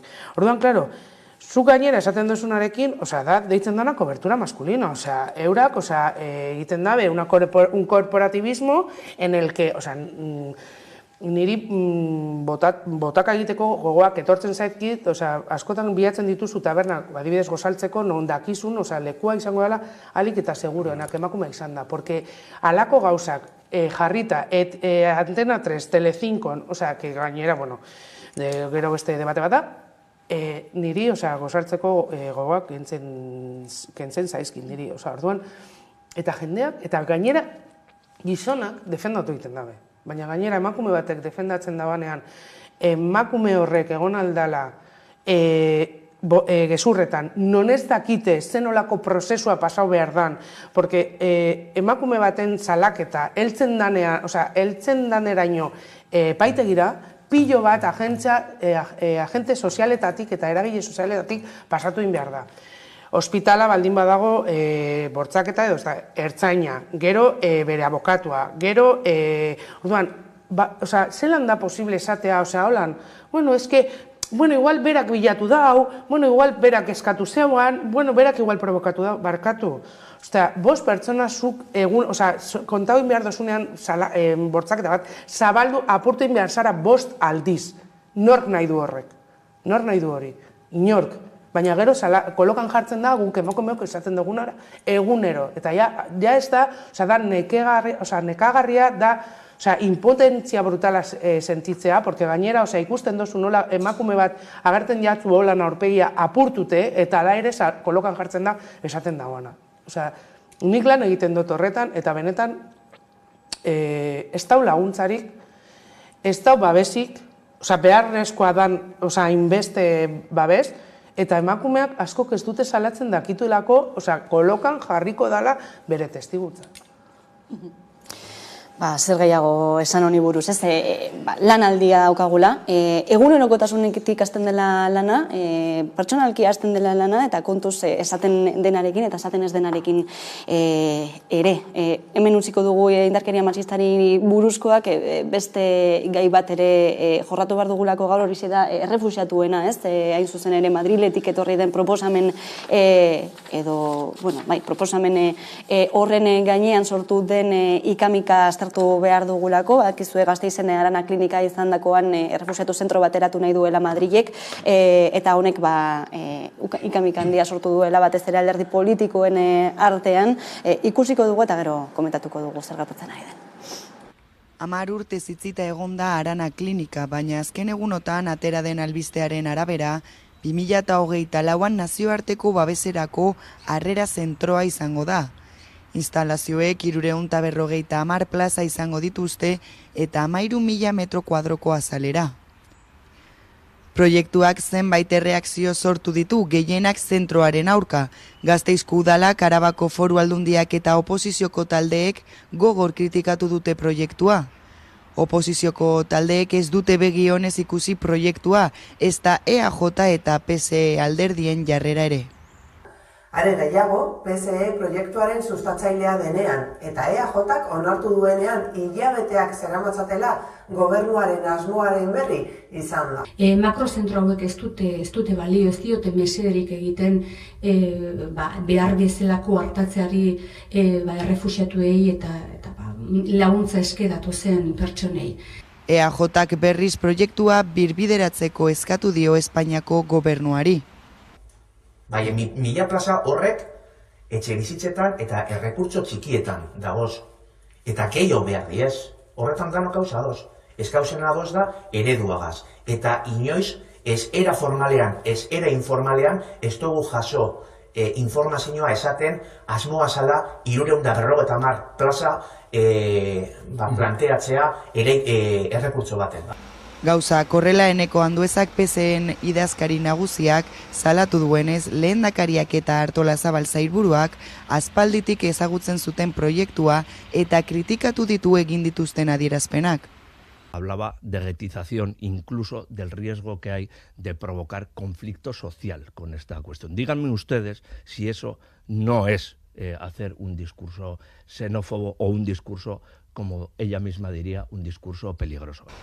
Bere aldetik, Amapola Blasco nazioarteko babeserako harrera sistemako Espainiako gobernuko zuzendariak Radio Euskadin iragarri duenez, egitasmoa behin betikoa da eta ez dute atzera egingo.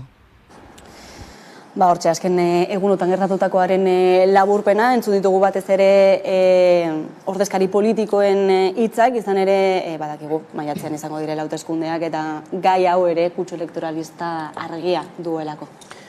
Niri etorri zaidan lehenengoa izan da zein errefusiatuak. Osa, zein errefusiatuak jasoko dituzte. Porque batek esan dau, hasi direla pentsatzen, delinkuentzia foko izan aldala, edo tal, ez dela rasismoa. Rasismoa eurena. Hartzen dutenean, eta hartu behar dira, azken finean, zuk posizioa hartzen dozunean, eta mai gainean jartzen dozula, arrasismo estrukturala dela, eta instituzionala, non, guda batetik datozen hainbat ukrainiano hartzen dituztela, holan, hilabete baten, paperak ematen ez dakizet, no, eske arrasista zara, ez barkatu. Osea, goaz jartzen gauzak oso argi mai gainean. Eta aurretik egiten genduan moduan, Ciudadanos de Primera eta bigarren mailakoak, Estatu Espainolak egin dau berdina, Ukrainiako gudatik etorriketakoak eta Afrikatik datozenak. Orduan, errefusiatuak bai, baina edo nongoak. Bai Europakoak, bai Latinoamerikakoak, bai Afrikakoak. Pertsona batek utzi behar dagoenean bere lekua, bere familia, bere bizimodua aurrera joateko, ataratzeko eta saiatzeko etorkizun berri bat izaten, estatuek bermatu behar dute. Pertsona horrek behintzat, lehenengo urteetan izatea bere duintasun aferak ondo ezarritak. Baina gertatzen dena da, banaketa bat dagoela, bai zurien artean, bai zuriak ez diren artean. Orduan zeri buruz daude berbaiten, nik ez dut ulertzen, niri gustatuko litzaiake, oso handia gelditzen jake errefusiatu hitza eurena ahotzetan. Ez dute ezagutzen zer gertatzen da kaleetan, ez dute ezagutzen zenolako arazo sozioekonomikoak dituzten pertsona hauek eta pentsatzen duten halako etxe bat zabaltzarekin bai 300 pertsona, nondik etorrita, zenolako arazoekin, nondik dauz alde egiten, zenolako etorkizuna bilatzen. Ez dakite ezer, baina horrek, zuk esan bezala, ekarriko da, ez dakit norentzat, porque bebai gero, bueltan nerdi emanten dozu, eta EAJak irabazten du hauteskundeak, baina EAJko pilo bat jende, oso argi, asaltzen den, arrasista moduan, orduan ez dut, horregatik galdetzen dut, zenolako errefusiatuak. Eta kontuan ez izan da, proiektu aurrera eramatea, kontuan ez izan da, errefusiatuekin egunero lan egiten duten erakundeek diotena, eta zenolako behar izanak dauden, zenolako ereduaren aldeko apostua egin beharko litzatekeen, ez, Carlos? Bai, ez nire nago harrituta, alde batetik, justo izarrekoaren esan duenarekin, ez? Osa, ia da EAJak eta EAJko ordezkari batzutan argi eta garbi esan dute, ez? Zein den bere posizioa, adibidez 2014an Sestauko alkateak esan zuen, argi eta garbi, zetorren pertsonak elan egitera ona, ziren mierda, holan esan da, eta berak egingo zena zen, dilde hori ezabatu orduan. Bentsat, alderdi jeltzaren parte bat, argi eta garbi dauka jarrera xenofobo bat, hori ezin dugu eskutatu. Beste alde batetik, dutzen zait pizkata raroa, urtaranek ez jakitea, batzuk esan zuten, eski ustaietik bazekiten zen proposamena. Dutzen zait ekologikoa zela, alkateak bentsat edo Gasteizko gobernuak jakitea, irutzen zait, ukatzen dute hori, pizkat ere arraroa. Gero zuk esan duzuna, eski gu daukagu beste eredu bat. Zein den gure eredua errefuxiaturekiko. Nik ez dut ezagutzen. Eta eredu hori baldin badago, suposatzen dut, PS eta EAJak konpartituko dutela eredua, ze daude gobernuan elkarrekin. Hori ditzen zait, pizka bat, hartzea arazo larri bat berriro, esan duguna. Niretzako gainera, azalketa sakona eskatzen duela, eta ikustea jatorrian dauden arazoak, zentzu dira refuxiatu horiek, batzuk izango dira refuxiatu sozioekonomikoak, beste batzuk politikoak direla, gatazka asko daude munduan eta ez bakarrik Ukrainian, hori hartzea eta ulertzea zentzu izan behar diren neurriak, gero, zuk esan duzuna, lehenengo eta hitz egitea mundu horretan dauden erakundekin, langileekin, eta osatu zein den euskal estrategia, euskal eredua, eta erantzun bat eman. Hori, diretzen zait, oso larria dela jokatzea lako pertsonen bizitzekin, pertsonak dira, eta erabiltzean nire ustez elektoralkire bai, borroka moduan orain PS eta EAJaren artean, daudenean elkarrekin gobernatzen, eta benetan, atzean nire ustez dagoena ez daukatela inongo estrategiarik, ez daukatela inongo eredurik, eta beraien txat, miseria hau, arazo hau, dela beste elementu bat, bateratzeko minutu batzuk borrokatzen den artean. Eta atzean geratzen dela pertsonen bizitzan, ez egotea inongo, bitartekoak ez egotea ondo bideatuta, eta berriro ere, ez egotea diru publiko hori ondo inbertitzeko eta ondo lebiltzeko hoja de ruta bat edo bide horri bat, benetan, ez badaen origen, bentsat ona llegatzen direnean pertsona horiek alik eta oberen edo bizitzeko edo egoteko. Ez que, bat esandakoarekin eta gainera nik egituko nioke kompetentzian kontue. Porque, claro, nork kudeatzen dituen refuxiatuek gutxi, egon geuke alde batetik zehar dela eta beste aldetik gurutze gorriak. Niri, nik uste dut eurak botatzen ari dela como un nordago, botatzea hau bebai gu kudeatuko dugu, porque eurak nahi ez dutena da, kaletik sortzen diren, ez dira programak, bolondrezak diren mugimenduak, autogestionatutak direnak, ez dute nahi irautea. Eta saiatzen dute, alde batetik, ja ez dugu esango laguntzik ez duten ez ematen, ze ez dute eskatuten, baina bai poliziaren bitartez. Ze Irunen adibidez dago Irungo harrera zarea, eta oso ondo dakite, ze Frantziako estatuarekin egin dute pilo bat bilera esateko hemen oztopo bat jarri behar dozuela, eta esegen fronterak ez egon arren, hor badaukagu berriro Irunen barrera bat. Eta estatu mailan eskatu da. Eta Eusko Jaurlaritzak enteratuta dago. Ze azken finean zuk ezin dozu mugidu, kompetentziak dituen herrialde baten bere gobernuan jakin ezarren. Orduan baldin badakite. Ze ertzaina dago beste aldean. Orduan zertara daude jolasten. Segura dabe honen atzekalde, alako makroproiektu bat egiten, eura kudeatzeko, inolako jendearen ezaguna, porque ez dakite ezer errefuxiatuen inguruan, ez dakite ezer, eta dana mugitzen dira, estereotipoaren alde inguruan, mugitzen da, xenofobia eta rasismoaren parametro batzuetatik, eta ez dakite, baina gero dator adibidez korrika moduan, jartzen dabe anistasun kilometroaren banderola, eta doa zara, eta deitzen dute elkarte pilo bat, egiteko zelan oso onak gara atzerritarrekin, mira, behitu, jeitzi kaleetara, ikusi zer dagoen, batez ere guk ezagutzen duguna Bilbon zer dagoen, zenbat jende atzerritarra loiten dau kaleetan, zen olako orain hori zabalduko da aste bi neguko dispositiboa, eta hori da, tantak emotea. Garbituko dugu hemendik, gero hemendik, eta ikusiko dugu, baina jarraituko dugu estrukturalak diren arazoak jartzen. Eta sortzen direnean polizia. Eta hori da bere eredua, ez daukate besterik. Baina, eskotan, fokua jartzen dutelako Madrilen, agintariek, ez bertan dauzkate eskumenak, baina egunerokotasunean ere gauza asko egin daitezke ez, gizarteak erakutsi duen bezala, eta txikitik hasita, udaletxetik hasita, ekipamenduak eta laguntza hori eskaini daitekelako oso erraz, borondatea izan ez gero, ez da, Carlos?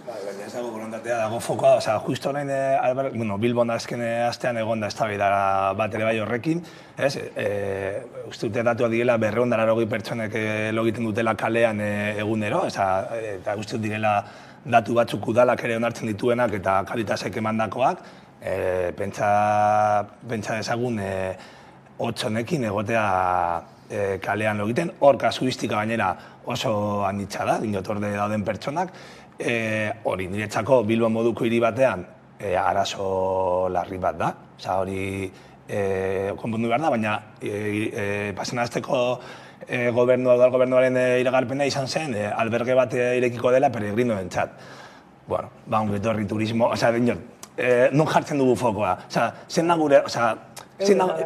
gure eredua, zen da gure estrategia, porque nik zabgita garbi gure estrategia dela, ez dagoela estrategiarik. Eta orduan, olakoak eltzen dienean, berdin, porque ez dago sintonia, udalerriko errekurtsoak, erkidegoko errekurtsoak, estatuko errekurtsoak, sintonia batean jartzeko. Eta arazoak, segurazki hitz egiten badugu ongitorri refuxiatuekin, argi eta garbi esango dute behitu. Hau eta hau da egin behar duguna, bitartekoak hemen, fokoa jarri hemen, ez utzi jendea irunen kalean logiten dagolako muga hau, hirigunetan piratzen direnean pertsonak, Bilbon moduan dispositiboa jarri behar dira, Gasteizen, nik ez dakit beharrezkoa den alako ekipamendu bat Gasteizen, nik ez dakit, ez nagolakor, baina segurazki erreza dela galdetzea eta jakitea zen da behar dena, eta zenbat plaza behar dira, eta nun behar dira, eta zein den estrategia, baina nik uste ez dagoela borondaterik, dagoela arazo bat hor, haientzat dela, pertsonen bizitza dira, bigarren gauza eta erabiltzen dute, hori, orain ateratzeko hemen burrukatzen euren artean. Zuk esan dakoarekin, Bilboko kalean bizi diren kopurua bikoiztu egiten dau Gasteizkoa. Orduan, zer hartuko dabe guztiak eta erongo dabe ongi etorria, hola egiten badabe, baina 2024. Momentu horretarako igual ikusten dugu urtean zehar eta zoritzarrez 2 edo 3 pertsona hil egin direla hotz dela eta. Baina inori ez jako importa, hori da udaleko eredu marabillosoa. Eta nik uste ere, amaitzeko ere bai honekin, batzuk erabiltzen dute komodin batzuk ez, lehen esaten genuen batzuk, etako komodina, batzuk daukataren konpenditzaren komodina. Tegatzen dena arazo bat, ez eskau da izan barko zen gure kompetentzia. Eskatu, garatu, egin plantamendu bat. Baina ez, arazoa dagoenean orain ja kompetentziaren eta ni ados naiz, alik eta gertuen kudeatu, segurazki hobeto egingo dugula, baina ez, arazoa gertzen denean orain ja kompetentziaren kartamen. Baina, bintzat, gai honekin mahai gainean azaleratzen diren benetako eredu horiek eta zer egin beharko litzatekeen hemendik aurrera ere. Hemen utziko dugu gorko solasaldia, eskerrik asko beste behin gurean izateagatik Izar Castillo eta Carlos Renedo, eta ordubietatik aurrera eguneko lerroburu nagusiak. Gero arte. Kaixo, Brigadelokoa, Bergaratik, hurrengo bioklipan izanagatik da. Eta bertan, historia zehar ahaztu dian emakume borrokalari guztientzat eskainita da. Abestia Iruñako Sound of Silence estudian garratu genuen, Julenekin, eta 3 amatxok ekoitzi ditu irudiak. Eta laster Amaika telebistako bizi musika saioan ikusgai ongiko zuen, beraz, anima ikustera. Venga, hau bai.